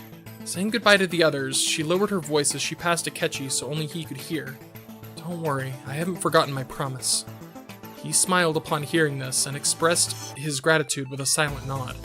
Everyone else opted to spend the rest of the day together, simply wandering through Akihabara with no real destination in mind, enjoying themselves as best they could until it was finally time to head home for the day. With a great amount of worry in their hearts, everyone went their separate ways, prepared as best they could be for what may come. Fortunately, the night passed without incident, as did the next day, and the next, as well as the one after that. Even a week after the operation, and there was still no sign of the Rounders making their move. As the days continued to pass as normal, and everyone wondered how long their luck would hold out until finally, it happened. An event that reshaped the very world. An event only observed by one man. Worldline divergence. As morning came, Ren slowly opened his eyes as the significance of today's mission clutched his heart in an icy grip. Are you ready? Morgana asked as he made to get up from his bed. The question was simple, but it weighed heavy on Ren's mind. The calling card had been delivered. The path to Sai Nijima's treasure was clear, but today's infiltration wouldn't be like the others. While this plan was their best shot at outwitting the traitor in their ranks, learning the identity of the true culprit behind the mental shutdown cases, and ultimately clearing the names of the Phantom Thieves, it wasn't without extreme risk. In the end, Ren would have to be captured by the police, and if anything were to go wrong, he would very likely be killed. The possibility was terrifying to say the least, but he had decided to place his faith in his friends, and see this plan through to the end. With this thought at the forefront of his mind, Ren turned to face Morgana and gave his answer in the form of a determined nod. Let's go. Descending the stairs, the pair began to make their way to the door of LeBlanc. Given the early hour, they had expected the cafe to be empty aside from Sojiro, but contrary to their expectations, there was a single customer sitting at the counter. This would normally be fairly unremarkable, if not for the man's strangely out-of-place attire, namely a long white lab coat. Initially paying him no mind and continuing on their way, the oddly dressed man's words stopped Ren in his tracks. Ren Amamiya, I presume? He said, still staring down into his nearly empty cup of coffee. I have a message for you. A message? Ren replied hesitantly. The customer cleared his throat slightly before looking to Ren and responding. Hold fast to the justice you found with your allies, and do not waver in your convictions. So long as you never forget what you fight for, I know that every one of you can and will overcome anything and anyone that may stand in your way. That's all. His goal apparently achieved, the unexpected messenger stood up after taking one last sip from his cup. Wait, who sent you? Ren quickly asked, his mind now racing. Who indeed? I suppose a forgotten confidant? It would probably be best to leave it at that, he answered enigmatically before turning to the very confused Sojiro behind the counter. The coffee was excellent. Thank you, Mr. Barista.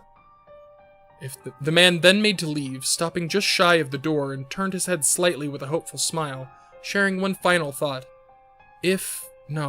When I reach it, perhaps the two of you can stand together once more in Steins Gate. Finally, he left the cafe and disappeared into the distance, leaving everyone utterly befuddled.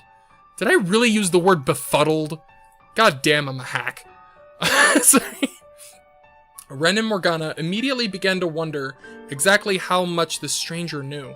That being said, despite not understanding what it all meant, Ren couldn't help but find a certain comfort in this bizarre message, and thought about who this forgotten confidant could be. Before he could get too wrapped up in the thought, his eyes met Morgana's, and they both quickly returned their focus to the matter at hand. Saying goodbye to Sojiro, the two of them left to prepare for what could very well be the Phantom Thieves' final mission. The end! Bleh. Plays a hot goth doctor. Yeah, the difference is she actually has a reason to wear a lab coat.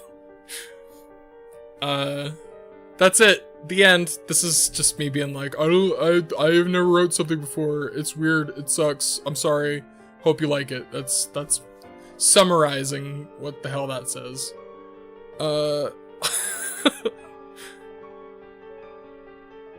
How old were you when writing this? 28. I wrote it last year. I wish I could tell you I was like a 12-year-old. Then I'd have an excuse for how, you know.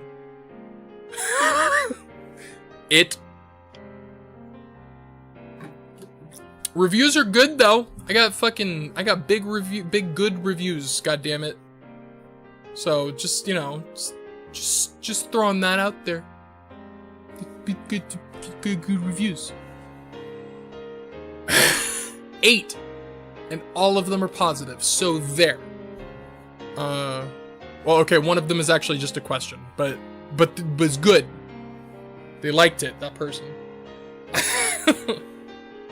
So yeah, there it is. The end.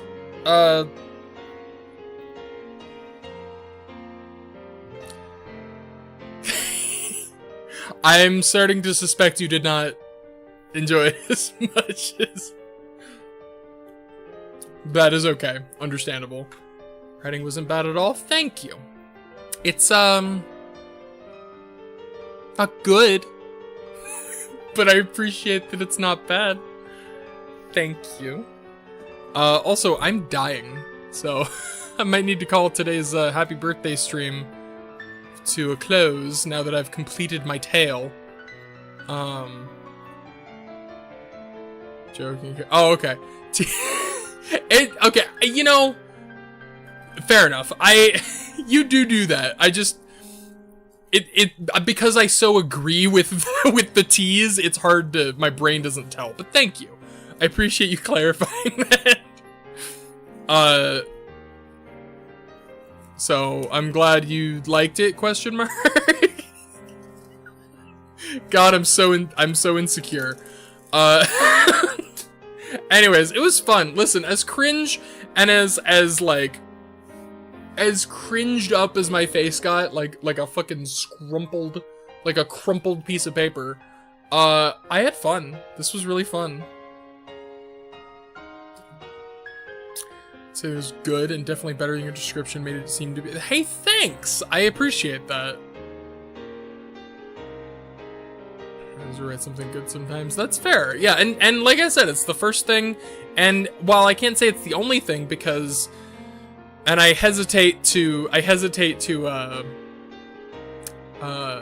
mention this. I wrote it. There's a second one. I'm not reading that one right now, but it does exist. Maybe at 100. You know what? Maybe at 100 subscribers, I'll read the other one in a maid outfit. Weebs and neats. Not right now. No. Oh God, no. I'm done. I'm done and dead. No. 100. Another one. 100 subscriber special reading my second fanfiction in a maid outfit. Cat maid outfit. Let's go. The sad part is I'm kind of not joking. Remember that. Oh no. Oh no. Well, I guess there's that. I apologize. I actually don't know how loud this is gonna be. I apologize in advance if this blows up the microphone, but 2019.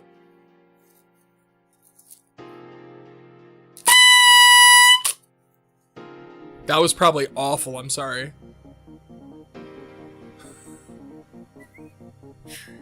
Listen, you know what? There's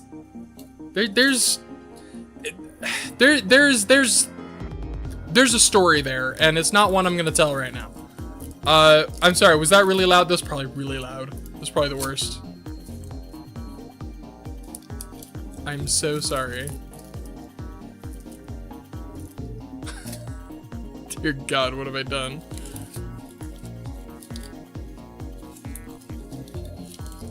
Oh, it's tangled. Yeah.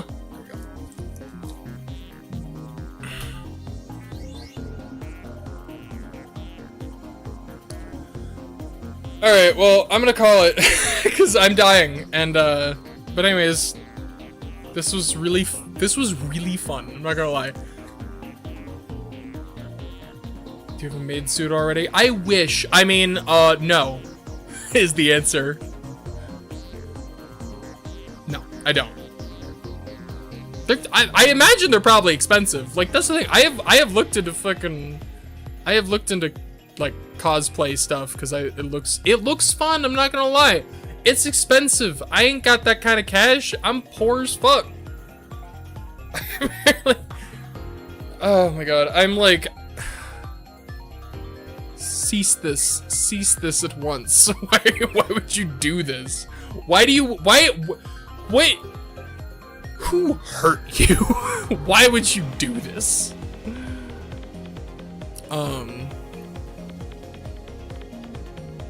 Anyways, yeah, I shall call it a day, and I shall return on Monday for more Kingdom Hearts as a 30-year-old. I will then be a 30-year-old playing Kingdom Hearts. Definitely not looking and browsing for maid outfits. That's the other thing. There's no way I'll find one that would fucking fit me. I'm awkwardly shaped. Anyways, unimportant. I'm calling it a day. I'm gonna do this again, but I'll mute the mic this time so it doesn't kill anyone.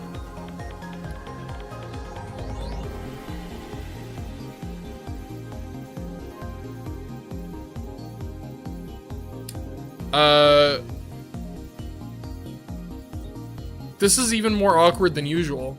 I'm so bad at like segueing out into leaving. Happy birthday, thank you. Maybe I'm just fishing for more compliments. Compliment me more. No, I'm kidding. I'm leaving. Have a wonderful day, night, midday, morning, whatever the hell time it is, wherever anybody is. Farewell.